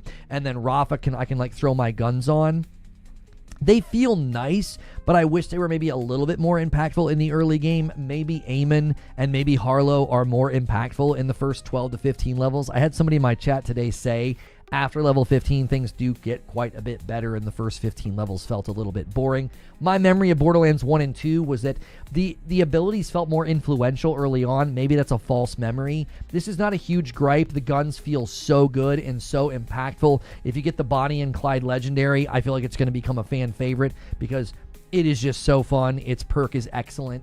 Get it, try it. I got a higher level version of it as my first version started to fall behind, and I was so excited. And it actually helped me clear that first vault. I beat the first vault and that first vault boss by myself on my second try, and I didn't think I was going to be able to do it, and I think it was because of that weapon. So that's the good and the bad. So there are some issues, there are some criticisms. Overall, as a Borderlands fan, I'm very, very pleased. But let's talk about the future, okay? I obviously want to roll credits and try the end game. I'm already seeing praise as well as some feedback on the end game, but I also want to see how the new content folds in. There'll be new areas, there'll be new stories, new missions. How's that going to feel? As I feel good about the open world now, I'm hoping that kind of continues, and I'm hoping that the game sort of continues to feel open up. I also love that I have not once felt like loot dropping is a waste. I haven't felt like the game is getting left behind because I'm being exhaustive. Borderlands 3, I was exhaustive with the game, and I started leaving the game behind, and everything that was dropping was like 3 levels below me. I have not had that experience yet. Hopefully that doesn't happen, because it makes that first playthrough feel really, really good. Well, if the first playthrough feels really, really good, then additive content and, you know, the ongoing nature of the game needs to fold in well, because sometimes it can sort of feel like this unnecessary tack on. I also want to know how the new gear is going to fold in. How is that going to feel when you're grinding, when you're going for stuff? How's the new Vault Hunter going to land? Is it going to be, again, I think because of the brilliance of how once you roll credits on campaign, you can just start a new character at 30. That's going to be great when a new Vault Hunter comes out. Like, you're not going to be like, yep, time to take the new Vault Hunter through the entire story again. Because I do think the campaign is fine, but it's definitely built in a way where I don't think you're meant to play it more than once. There's a lot of stopping, there's a lot of halting, especially in the first couple of hours, that you're just never going to want to do again. That was always that frustration point when you started a new character in Borderlands 2. You're just standing around listening to Claptrap talk, and it's like, come on, let me get to the action. And so I really like that they made that decision. So all in all, I would say that Borderlands is back. I mean, it's hard to say that it isn't. I mean, this is, in my estimation, not just like the redemption of the franchise after Borderlands 3. This sort of re-cements them as the looter shooter kings. Like, I think if anybody else is going to come out with a game to try to do looter shooting, people are going to compare them to Borderlands 4. Destiny's kind of been the ongoing model to be compared to, and it is a looter shooter live service game, and Borderlands is not. But I think Borderlands is back in the frame and back in the discussion. If you're going to build a game where you're looting and you're shooting, you're going to look to Borderlands for some ideas for sure. So those are just my thoughts, and I'd love to hear your thoughts as well.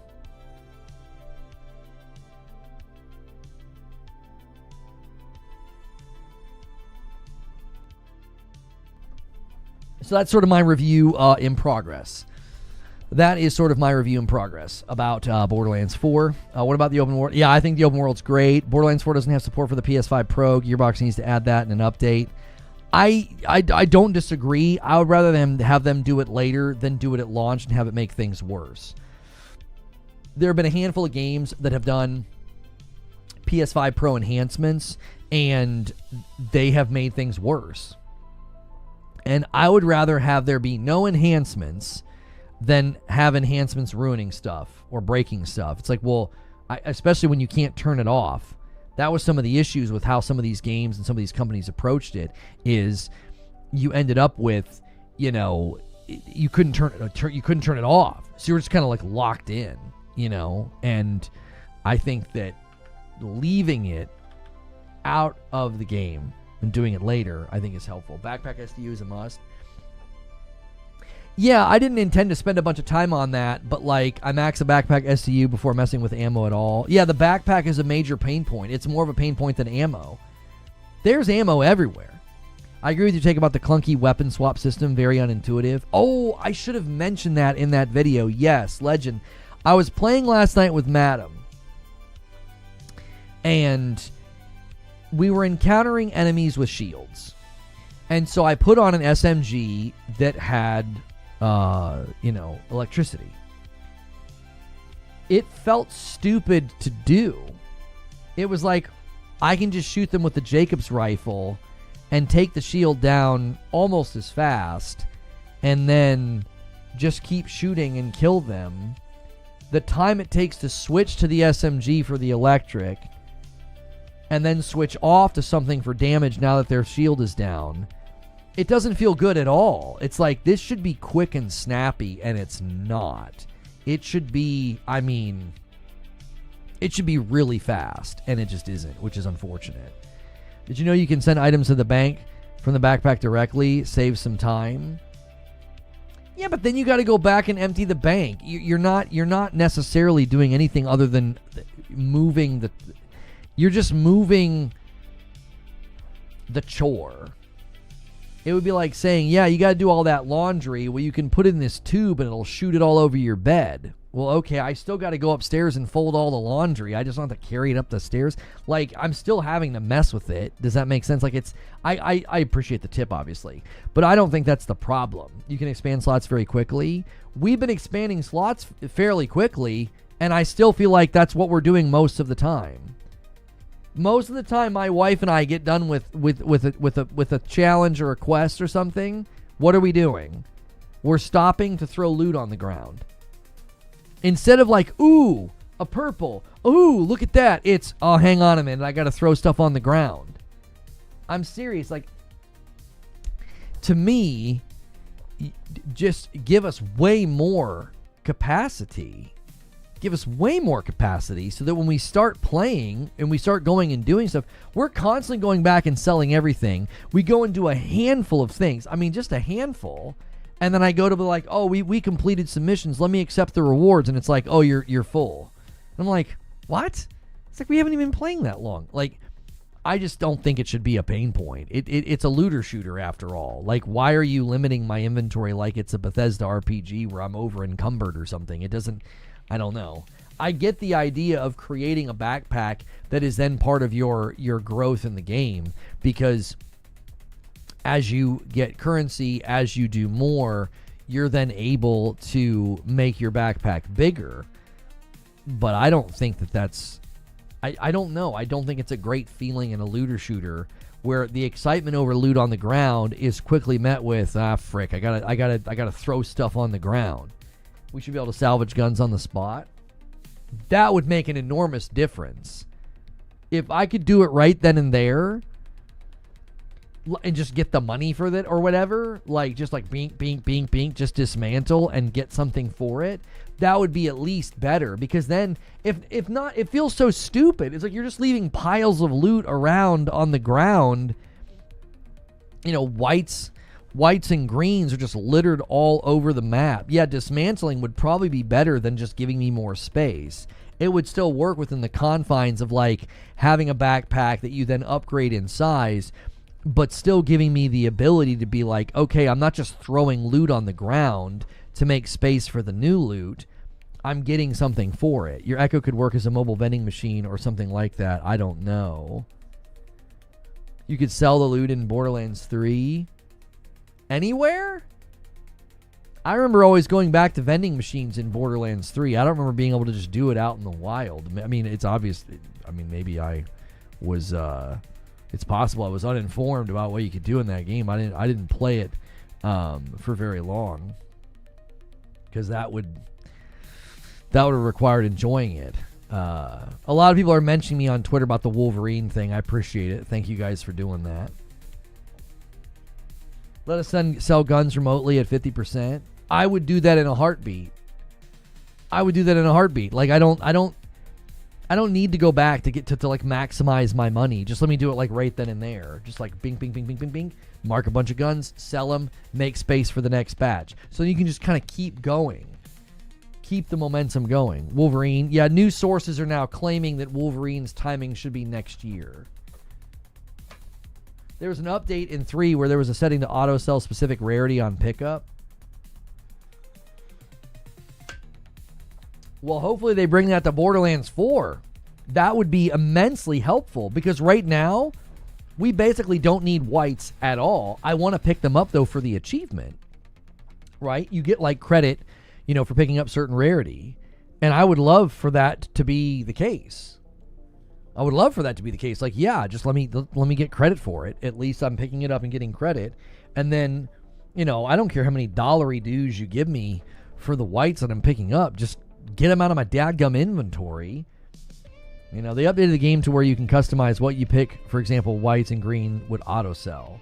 Yeah, that would be phenomenal, because eventually you would pick green as well. Like right now, there could be some good greens, you know, that if you get a bunch of greens in a row and you're like level 13 and you're rocking a couple blues that are like level 11 or 10, well, the level 13 green is going to be worth using. You know. But eventually that's not the case. Eventually you even let the greens fall off. You're like, yeah, I don't need the greens. And eventually you do that with blues.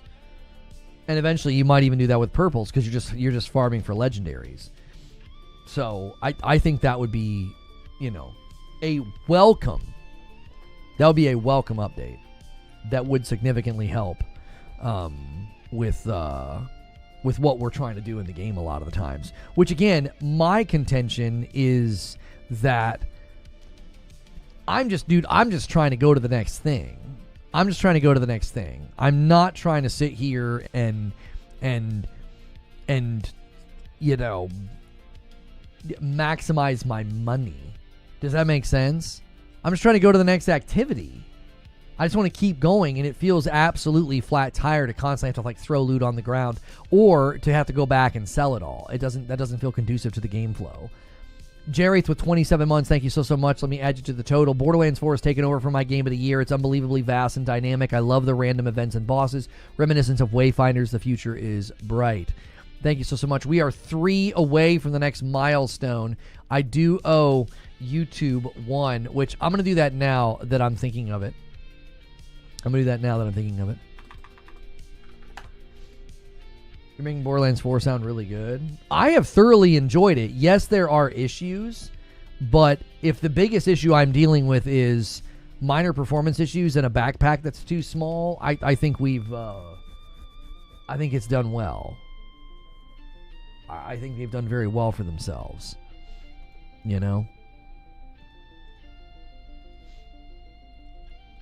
Because I think everybody was very, very tepid about this. When we first started trying to cover Borderlands 4, and I had a couple of polls on the channel, people were like, I'm not getting that game. Borderlands 3, burned a bunch of goodwill with people. How's your motion blur on console? I'm not really sure what's going on with motion blur. I don't have any motion blur when I play. I am playing on a PS5 Pro. People have indicated that VRR or settings on your TV could be the culprit. I'm not actually sure what's going on. There are people that are reporting that the game has some type of motion blur on console. I just have not noticed that. I haven't. I don't know. It seems very crisp. It seems very responsive. I've not noticed anything major at all. I mean, the biggest thing I notice is that the FOV is shallow. It's too low. We need an FOV slider. And there's just hitches sometimes. The frame rate might stutter here and there. The game plays much differently as you progress. I would save any criticism until later. Nobody asked you. We're having a conversation about the game as it stands right now. You can go somewhere else if you don't like it. I don't have any motion blur on my PS5 Pro at all. Yeah, I don't either. I'm not really sure why people are getting motion blur. Considering the immense amounts of loot this game is known for, it seems Gearbox should have developed this loot system a bit better. Especially if in the last game they came up with a solution to make that element less painful. Why would that quality of life improvement not be in this game? Do you know what I mean? That would be my question. You guys knew this was a pain point in the last game to the point that you added this as a quality of life improvement.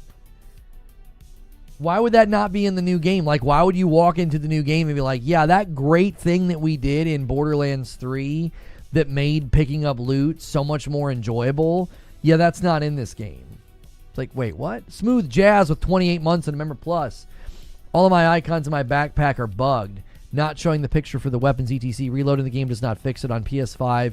Also, holy crap, 28 months. 28 months! I had that problem and it went away. When I was playing with Madam. That problem went away. I think the next time that I fast traveled, maybe? I wonder if it's a piece of loot that's causing it. Hang on. Let me bump the line to 48. 2 away from the second milestone of 50. That's good to hear. I want to pick up a PS5 Pro, but the reports of motion blur, lack of FOV slider, and memory leak was holding me back. Well, the second and third thing you listed there are true. Those are true. There is no FOV slider, and there is seemingly some kind of a memory leak, which that's an easy fix. Like, once you can tell it's happening, you just reboot the game. A bummer, no doubt, but so, you know, a bummer, no doubt, but seemingly something that I think needs to be rectified. What's your opinion about FF7 Remake coming to Xbox? I don't know, but you've continually been, I don't know, Javier. I don't know about you anymore. There's like 8 alarm bells of suspicion. I'm just, actually, you know what? I'm just going to go with my gut. I also wish I could get my backpack to default to most recent. It would make it much easier to sort through what I want to keep. Navigating the UI is extremely frustrating. Like, the way that it won't snap to the next thing. It's like you like pull it, you know what I mean? You like pull the joystick and like it won't just go to the next thing. And I'm not quite sure what the issue is. Not really sure what the issue is.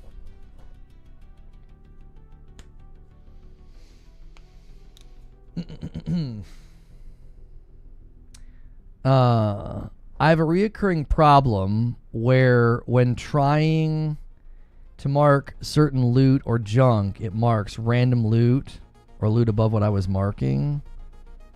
Can you please comment on the frame rate on PS5 Pro? I haven't noticed any major issues. There's like minor hitches here and there. You know what I mean?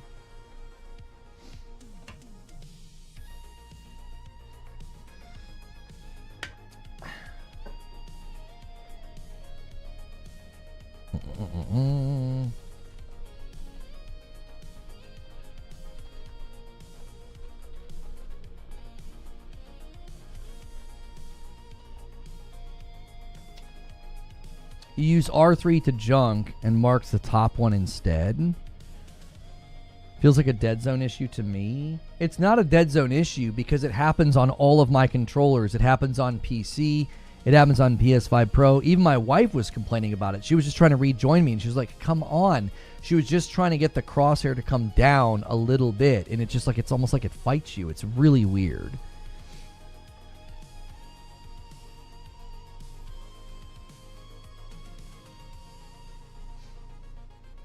What does a memory leak mean? As I understand it, the term isn't the best term because it sounds like you're like leaking memory or whatever. As I understand it, and people could correct me if I've got this wrong, the system, the game uses memory to do certain things, and then it's supposed to let go of that memory to free it up for something else. Okay? What I think happens is, and this is my understanding, is it doesn't let go of stuff. So you eventually like run out of memory. You're not marking memory back as unused. Yeah, it's like it doesn't free it up. It's like, hey, we use this memory for this texture boss fight, water, whatever, right? And then it doesn't release it. So eventually your game is like, hey, there's no new memory to grab, and it's all sitting over there. So memory leak doesn't necessarily convey it's like it doesn't convey the appropriate problem. I mean, it kind of is true. It's like you're leaking memory, right? You're not getting new memory, so it's like you're slowly running out, is essentially what it conveys. The game is not allocating its memory correctly. It's keeping it all running. There's a handful of ways of explaining it. Yeah. Classic Xander comes in with 21 months, putting us at 49. The next one bumps us to 50. Thank you so much. 49 already. It's more like hoarding memory. Yeah, it's not recycling, it's hoarding. Right. Memory leak it brings different images to your mind. You're like, leaking memory? What? Like, there's not a great, I don't know if there's a great phrase for it, but like memory hoarding is probably a better phrase. It's like it is. It's what it's doing. It's like it won't let go of it. And Haseo secures the first 50 of the week with a single gifted. Appreciate you, Haseo. And there it is. 41-9. Thank you so much.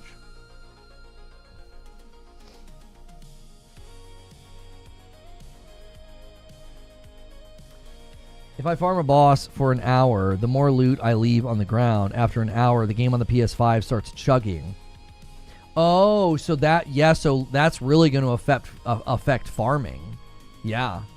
If you're legendary farming, that's going to get really bad really, really quickly because you're going to continue to revisit that same area. It's just like piles on piles on piles on piles for sure.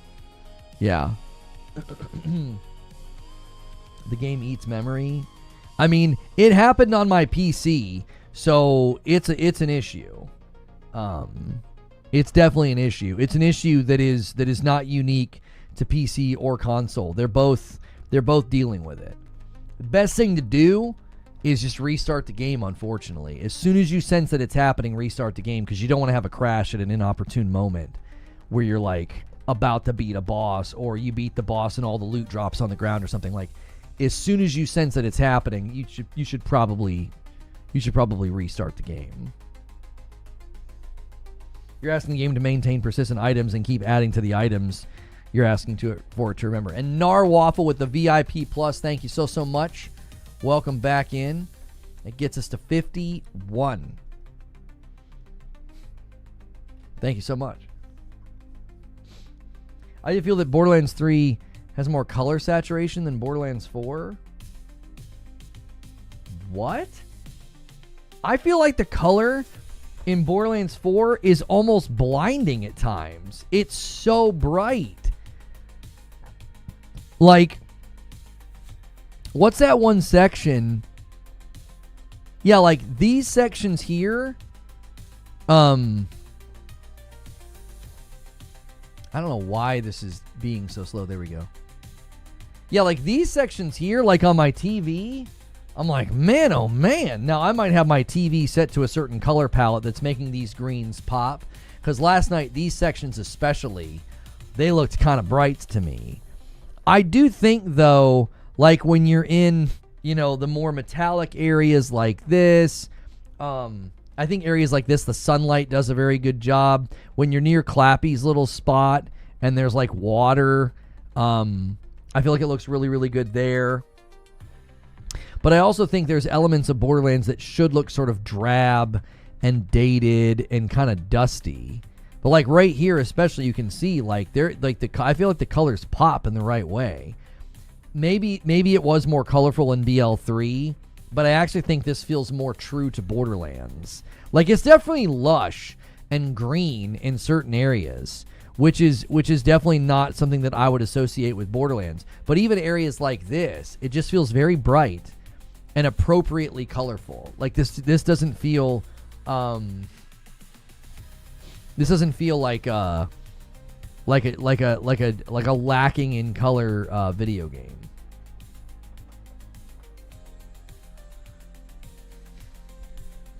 So, Sven, thank you for renewing and doing 33 months over there on Purple. I greatly, greatly appreciate it.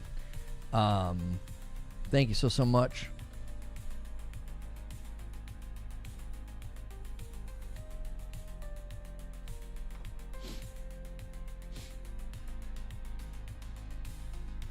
Okay, we've got other things and other stories to go through here. So let me do that. Let me do that now.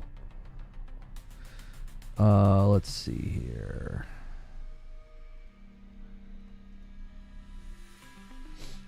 I've got some details about Ghost of Yotei that I want to share with you. So let's do that, all right?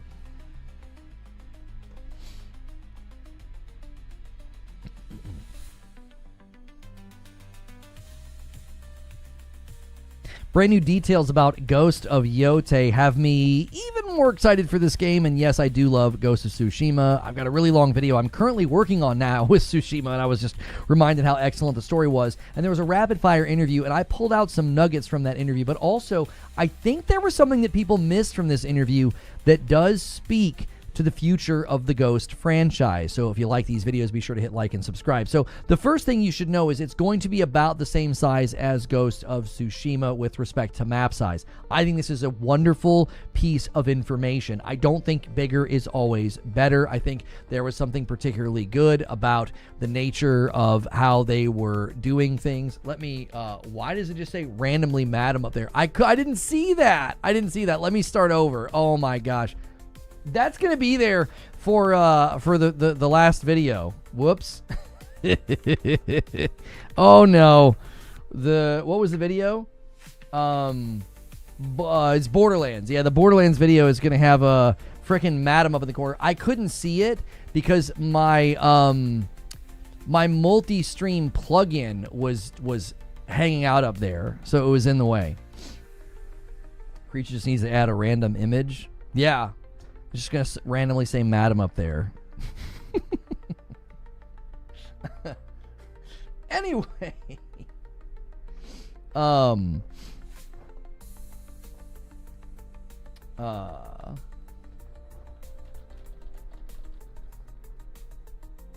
Let's see here. Okay. Let's try that. Places, everyone. Places. Let's try this again. Let's try this again. Let's get the blood off the screen. Can't have that like right in the beginning. So there's brand new details coming out about Ghost of Yotei from a rapid fire interview, and there was actually something that I think people missed, and it has to do with the future of the franchise. So I'm going to quickly go through what I thought were standout pieces of information, but also what they said about where this game could go in the future. Now, the first thing that they revealed that I think really is good is that this will be about the size of Ghost of Tsushima. And if you remember, I think the map size and the open world feel of Tsushima was excellent. It did not feel bloated. It didn't feel overloaded like an Assassin's Creed or something where they're just sort of puking on the map. Bigger is not always better.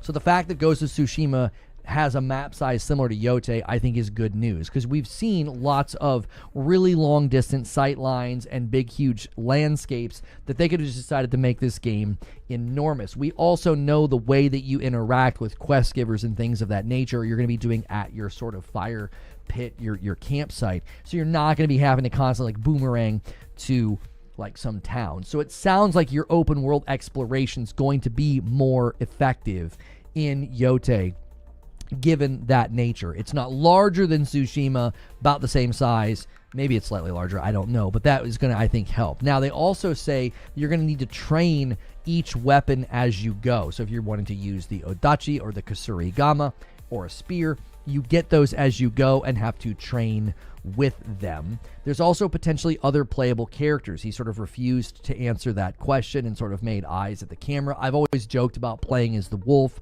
Maybe they have sections that you play as the wolf, like you sneak in and have to steal something or something. Maybe sort of something, you know, goofy, something that is more, you know, like a mini game or something. Or maybe they let somebody control the wolf. I don't know. Maybe there's co-op. I've continued to say that it's a bit of a joke, but maybe not. Now, we don't seem to have the option to spare any of the Yotei 6.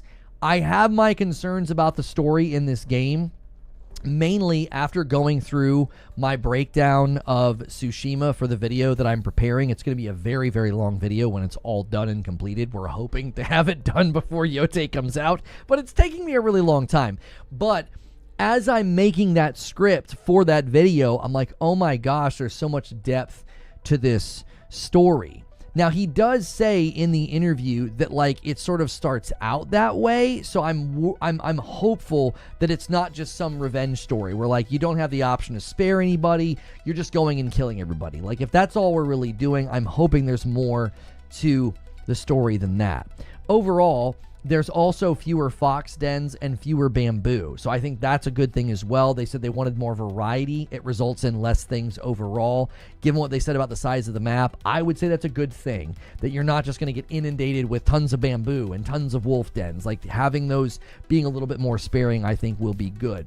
Rewards for deeper connections with people in the wolf pack are there, so you're incentivized to actually pursue some of those deeper connections. Like, some of the side stories in Ghost of Tsushima are so good, and you didn't necessarily have to do them, though. So in Ghost of Yotei, you will get rewards for some of those deeper connections. Yotei Legends will also be similar to Ghost of Tsushima Legends. It will not be a completely new entity or new thing. It'll be very similar to how they did it the first time. And as far as playable flashbacks, that is something significant to the content loop of Yotei. You'll stumble upon an area and there's a flashback there.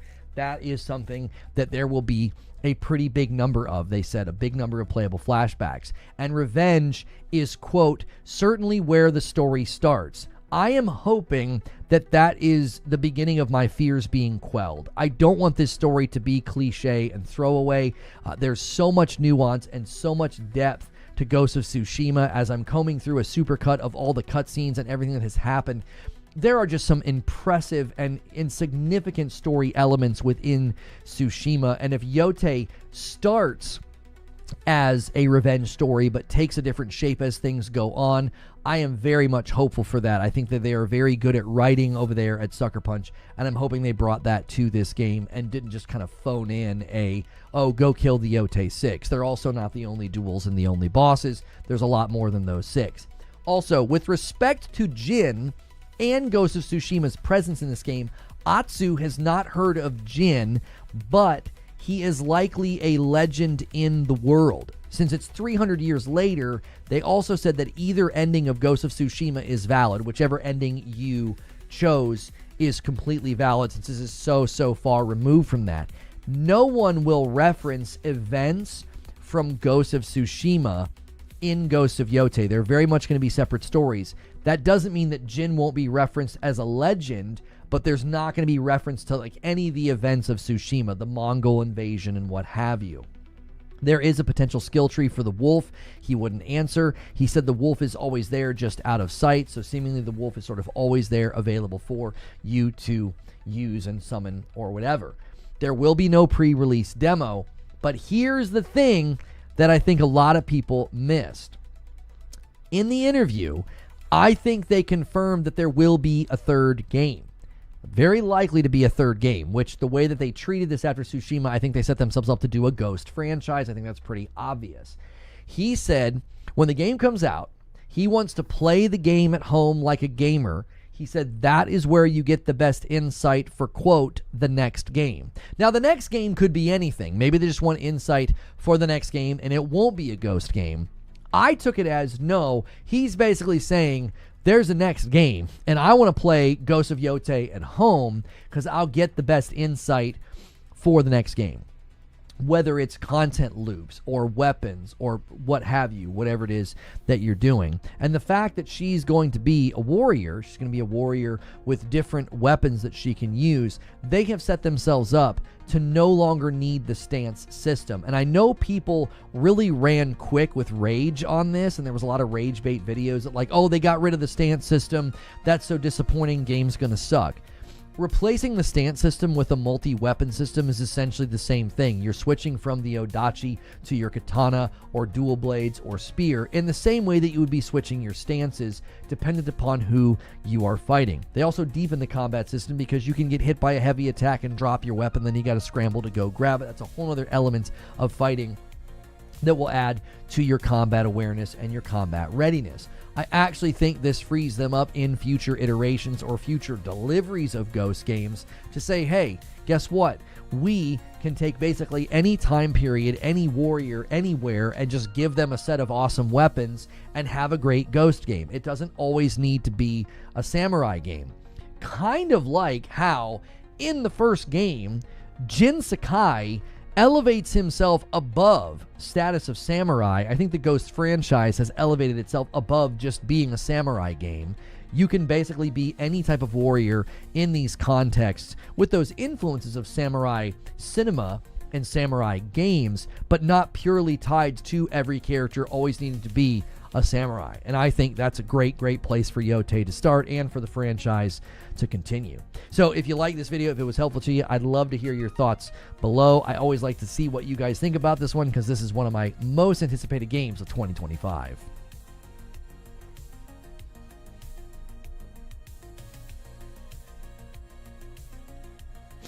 So it's Assassin's Creed? No, I wouldn't say so. I wouldn't say it's an Assassin's Creed game. I would say it's more of a warrior game. Like, there doesn't seem to be a huge emphasis on stealth. Like, stealth is there, just like it was there in Tsushima, but a lot of what they're showcasing in the trailers and in the gameplay is her going in and fighting. She's a warrior. She's not a ninja. She's not an assassin. She's a warrior. Thought the map was bigger. It likely is bigger, but he did say in the interview it's about the same size as Tsushima. I don't think they want to sell people on that. Oh, it's bigger than Tsushima. That's not the focus. It doesn't seem like that's the focus at all. It seems like the focus is new place, new story, new weapons, new ways to fight. That's what it seems like they went. You know, that's the route they seemingly are taking. They're not trying to be like, oh, it's bigger. They made exploring the world in Shadows such a pain in the butt. I didn't feel like exploring was too bad in Shadows. My issue with AC Shadows was it just felt like Yasuke was such a flat tire. He was such a flat tire. I never wanted to play as Yasuke because he couldn't do a lot of things I needed to do. It's like I couldn't climb a building. I couldn't sneak. Silent Hill F review thread.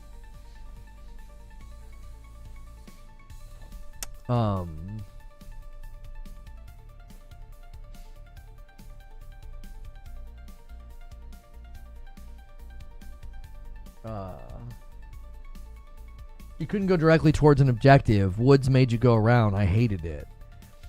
I got pretty good at billy goating through the woods and through like the environments. I got pretty good at it, but you're not wrong. Nothing wrong with a good revenge story.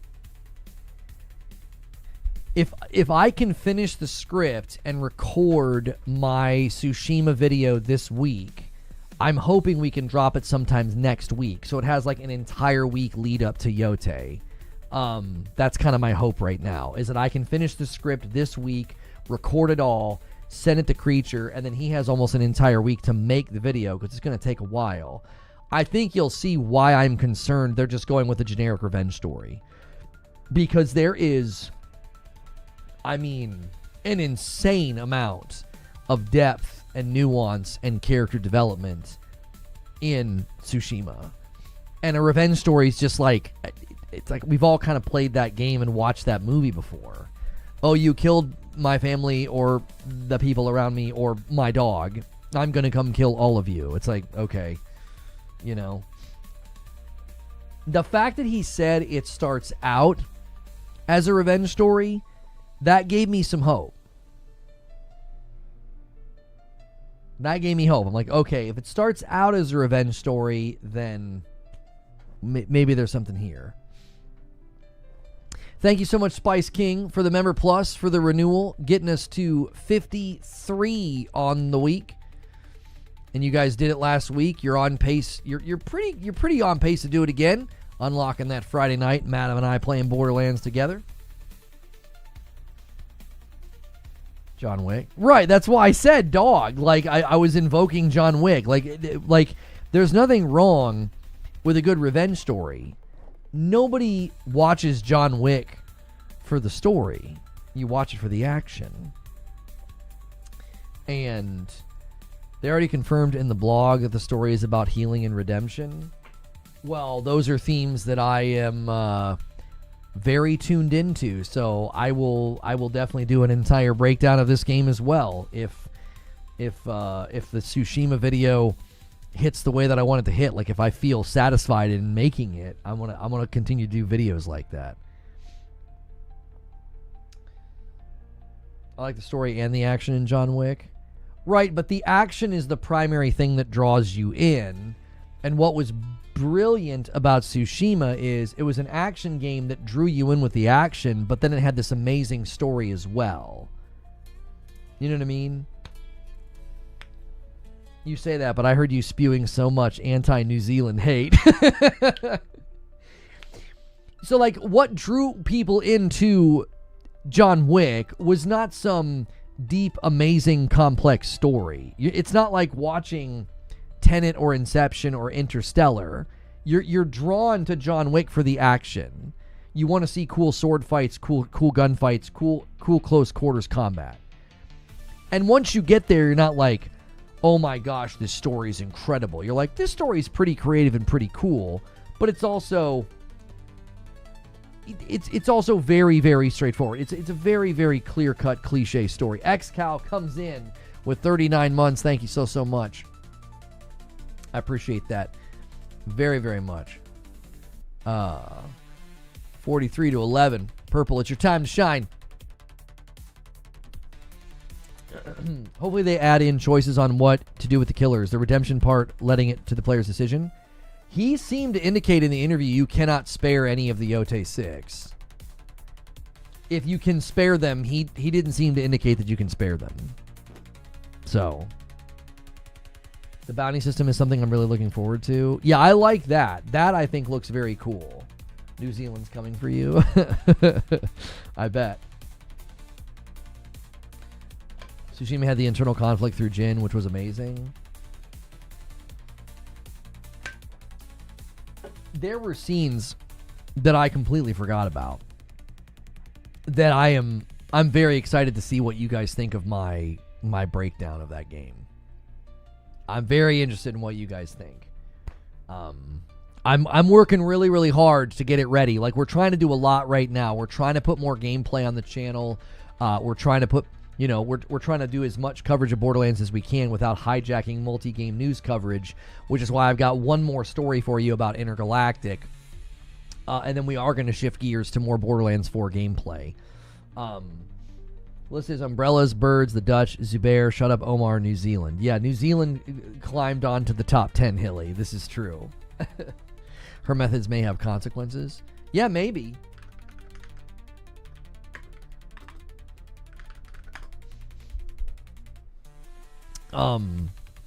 I want to talk about Intergalactic Secret Ingredient. I feel really, really good about Intergalactic after this recent interview with Neil Druckman. I did not talk about Venom. I'm going to gather some more information and probably cover the Venom and Wolverine stuff tomorrow. I think I may be avoiding Yotei altogether. Recent events have me... Oh, for Pete's sakes. What level are you in Borderlands? Want to do some co-op? I'm down. What level am I on PC? I don't remember. I'll have to boot up and see where I am, Ghost. I'll have to boot up and see where I am. So, it oozes cool. Well, Neil Druckman did an interview, and I want to talk about the secret ingredient. Intergalactic seems to have a secret ingredient. So, let's talk about it. A recent interview with Neil Druckman actually gave me a lot of confidence, more confidence in Intergalactic The Heretic Prophet. And that's saying something, because listen. After The Last of Us Online and the way they handled the second season of The Last of Us TV show, I was a little shaky on if these guys had lost their way. Now, I was anticipating not even liking The Last of Us Part 2 at all, and I ended up loving it, okay? They really won me over. But it quickly seemed like things were going in a bad direction. But as the dust has settled, the choice about The Last of Us Online, I think, was the right call, because I do think it's clear that single-player studios, they should stick to their core competency and stay away from live service. And listen, TV shows have a lot of moving parts. So the second season of The Last of Us cannot be laid at Druckman's feet, or even Naughty Dog's feet for that matter. So why did the recent interview bolster my confidence? Well, we have talked a lot lately about letting passion be the driver of game development. Expedition 33 and Hollow Knight Silksong are standing very tall in 2025. And it's very clear that passion was a huge aspect of what helped these games land as strongly as they did. And it was a question about if Intergalactic as a franchise was going to be their focus instead of The Last of Us Part 3 or Uncharted. And this really made my ears perk up. This was the question. This is what Variety asked him. They said, Intergalactic was announced as a new franchise. So does that mean Naughty Dog's focus moving forward is on additional Intergalactic games after Heretic Prophet? Or is there a chance you do The Last of Us 3 or a new Uncharted game next? And this was Neil's answer. He said, we don't tend to plan too much in the future because we find, and this is something I inherited, it's just the Naughty Dog culture, that we do our best work when it's something we're really excited about, really passionate about. Now, I'm just going to pause here, and I'm going to say that it's really hard to argue with this, given the studio's history and their catalog of games and their quality. Uncharted 4 is consistently praised for being ahead of its time. The Last of Us Part 2 is still pointed to today as a game with phenomenal combat systems and AI systems for the NPCs trying to find you and attack you. The sort of emergent dynamic property of the combat in that game is phenomenal. Now, for perspective, Uncharted 4 released in 2016. The Last of Us Part 2 released in 2020. So 5 years ago and 9 years ago. And those games today are still looked to as marks of the quality from Naughty Dog. In other words, their work has a very long tail of relevancy, which that's not really common for single-player games.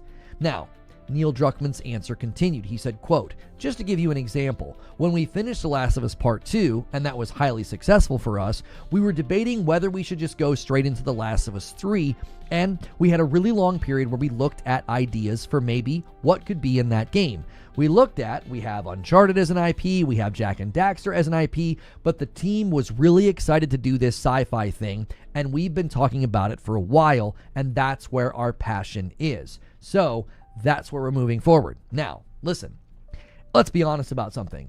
It would have been really, really easy for them to just do the next thing, okay? In a very corporate way, that's what many studios do. They just start working on the sequel, right? Well, this game did really, really well. 10 million copies sold of Part 2 or whatever it was. It's like, well, let's just go to The Last of Us Part 3. But similar to how Santa Monica said they only wanted to do one more Norse game for God of War. They didn't want to, stay there for forever. The studio wanted to move on. Naughty Dog decided to let passion be the driver. Now, this is good for a whole bunch of reasons. Forcing The Last of Us Part 3 would have probably hurt it. It would have felt very canned. It would have felt, again, very forced. Forcing another Uncharted would have also hurt it for similar reasons. It wouldn't have felt genuine, authentic, or exciting. Passion will push the team to deliver another great game and another great franchise. But does this mean that they will only be purely driven by passion? Well, not necessarily, because he ends his answer by saying, I'm sure if Intergalactic is successful, we will see it again. Whether that will be our next game right after that, I can't say, and I leave that door open. Not to be coy for this particular question. We want to see how we feel once we're done with it and look at the options in front of us, because we have some other ideas that we'd like to explore as well. So you can tell from this answer, success does play a role, but he's also leaving things pretty wide open. Well, maybe the team will be fired up about an Intergalactic sequel, but maybe not. Maybe the deep systems and the ambitious nature of this game will make them want to take what they've learned and take it into another game. Maybe they'll want to take it into The Last of Us Part 3. Maybe they'll want to take it into a brand new Uncharted. Either way you shake it, they are letting passion stay in the room and be a big deciding factor. That, to me, is the secret ingredient for Intergalactic that makes me feel good, because it was the secret ingredient to all their games up to this point. But that's just what I think. I'd love to know what you think.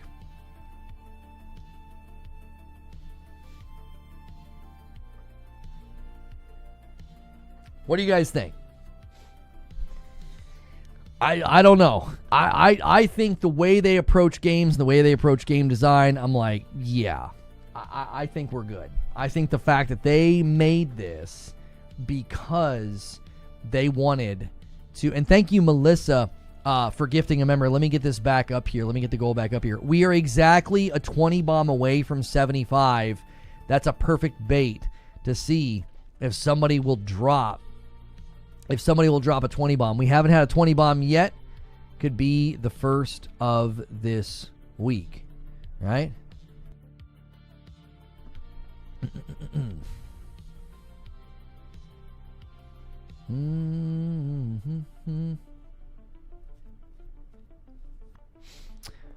They're one of the best of the world until they aren't. Well, I mean, sure.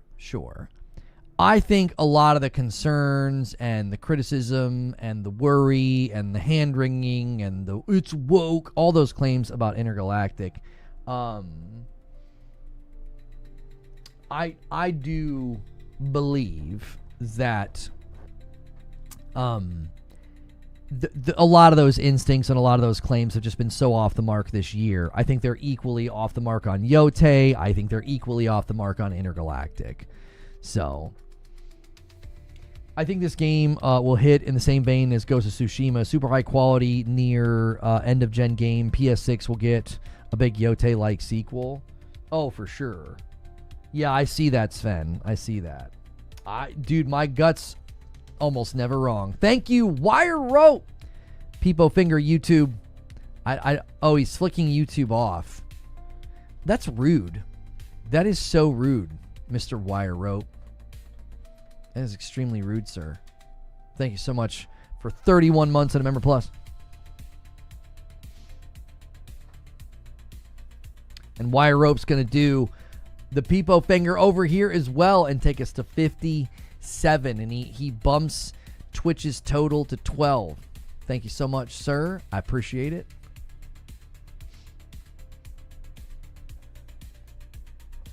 Audience is going to hate anyway because people hate Neil. Yeah, I don't really care about that. I don't care about people who deal in hate. Like, I just don't care. Like, their opinions are, irrelevant to me. Secret sauce, big budget, which I'm all for. The fact that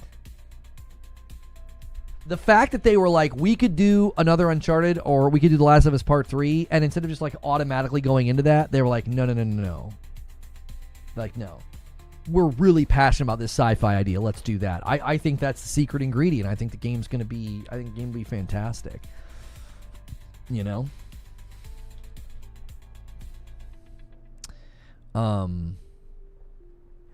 me go in here.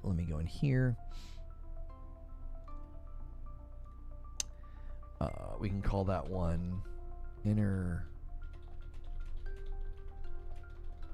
There we go.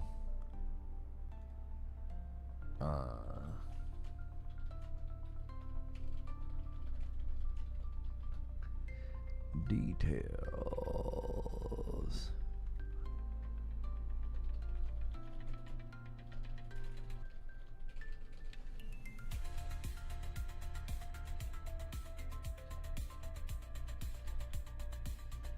Okay.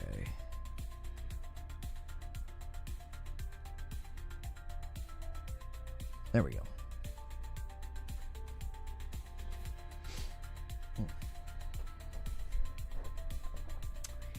Yotei. That's right. Let me do something really quickly here.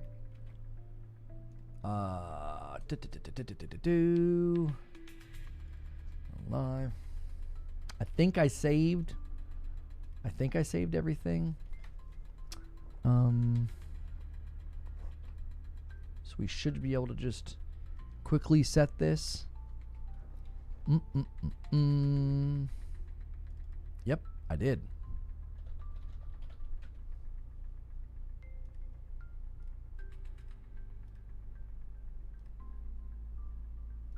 Okay. Oh yeah, let's just take that out. All BL.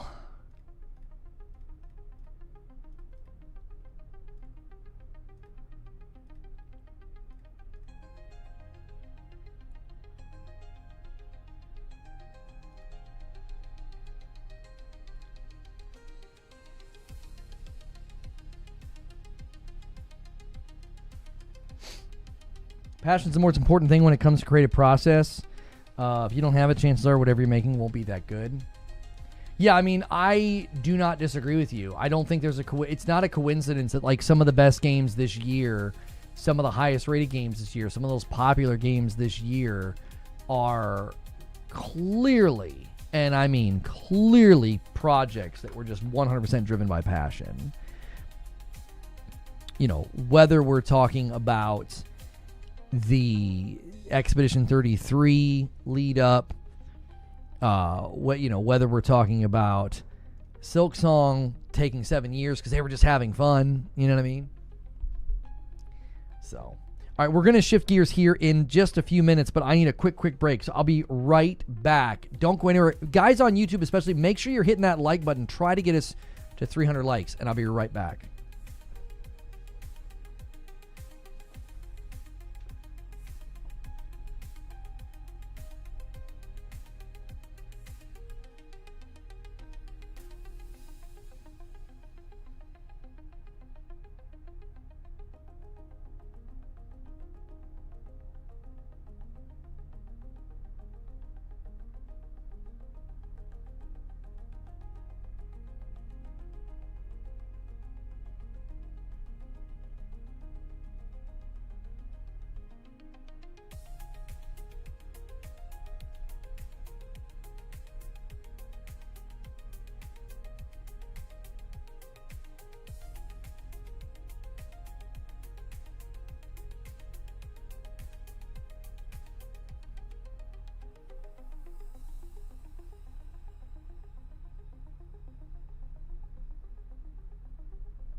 Woo-wee. All right.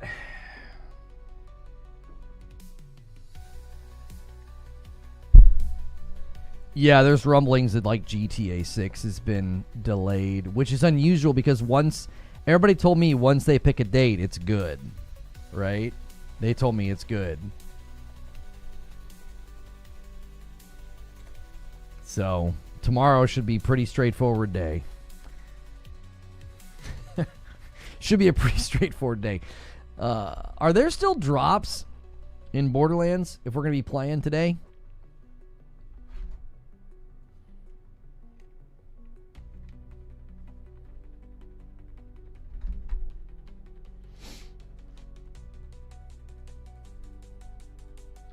Yeah, Pac-Man, I don't know. My hope would be that I could put about an hour and a half to 2 hours every day into BL and still give you guys about an hour of green room.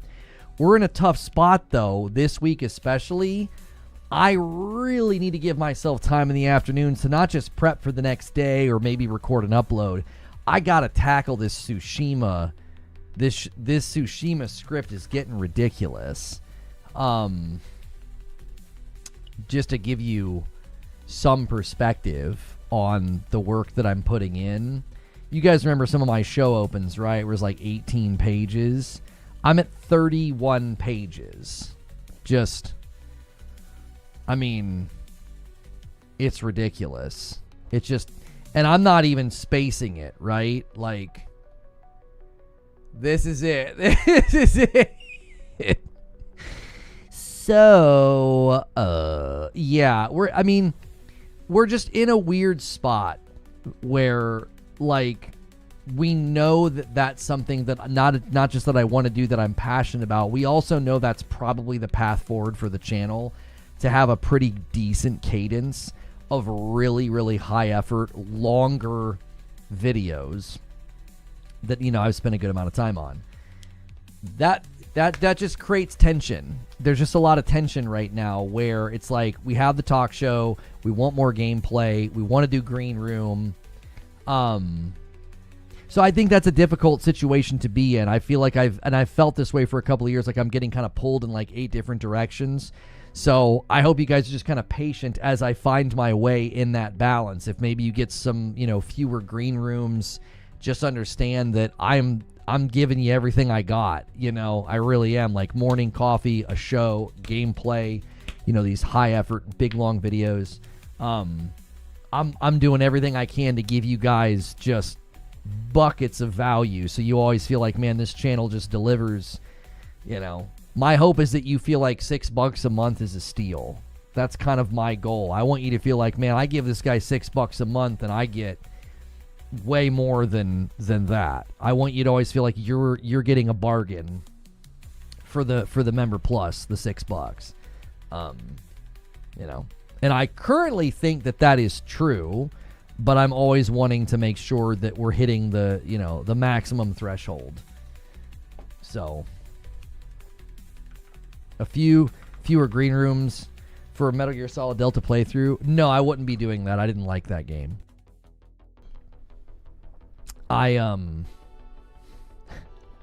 Yeah. I did not like that game.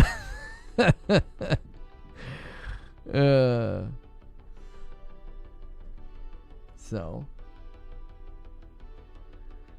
new segment, Metroidvania Mondays. Yeah, right. Why do I keep people saying there's nothing to play? I don't know. I think some people fried their brain with Fortnite, Warzone, and Destiny, and they can't play anything else now. And whenever there's new games that come out, they're like, they feel nothing. And because they feel nothing, the game doesn't exist. Like, I genuinely mean that. I think people have absolutely fried their brains on live service or, like, games as a part-time job. And I think now when they try to go do something, like, they see a trailer for a game, I legitimately think they feel nothing. And because they feel nothing, the game doesn't exist to them. Like, you're like, oh my gosh, my backlog is like a weight on your back. Like, you feel like you're never going to get to all the games. They feel the opposite. They feel like nothing has come out. Like, they don't feel anything. You know what I mean? That's kind of where I feel like some people are. I feel like they literally, they're on the other side. They're like on the other side of a spectrum.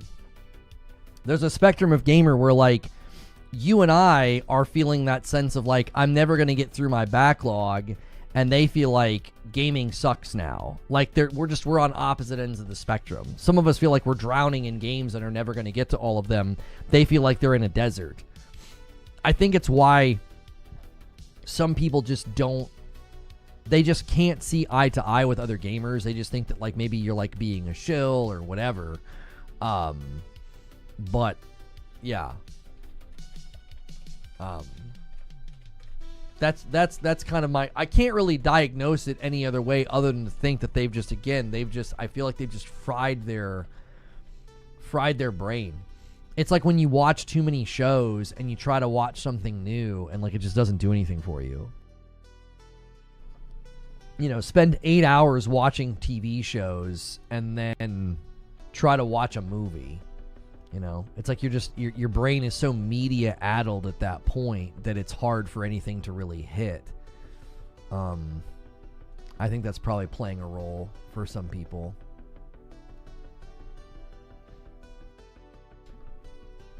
Checklist for a game worth playing in Monday's Society. Free Battle Pass, $20 cosmetics. Huh? All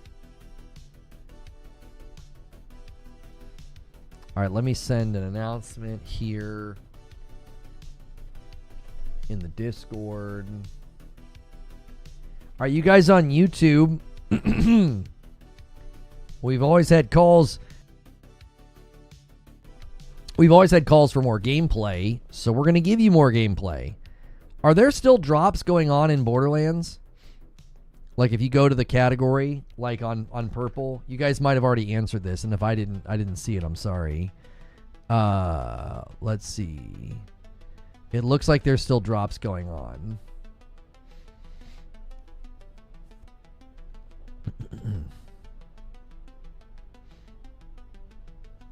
Okay.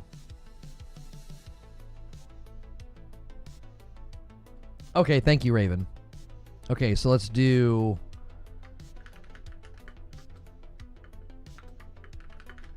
campaign time and drops, and we'll do Borderlands 4. All right, we'll switch categories there. I'll give myself the ability to, I want to see, like, what others are doing.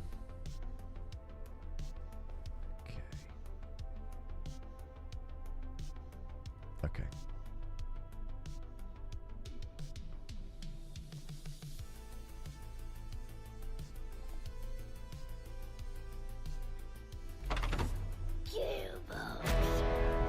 Gearbox.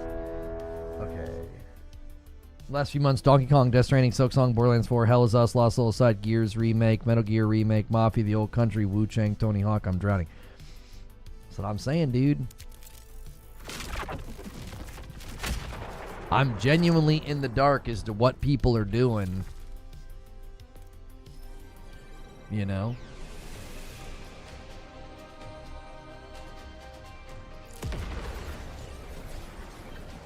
If they're like, there's nothing to play, I'm like, what are you doing?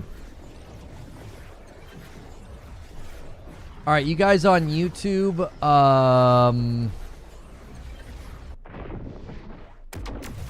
there's the link. I'm also going to redirect you. Oh, that's right. I need to go over there.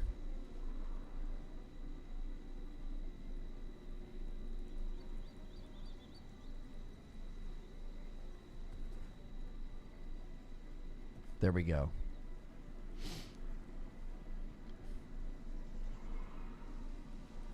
Thank you so much for checking out this video. This is going to be me continuing my gameplay of Borderlands 4. We are working through the campaign.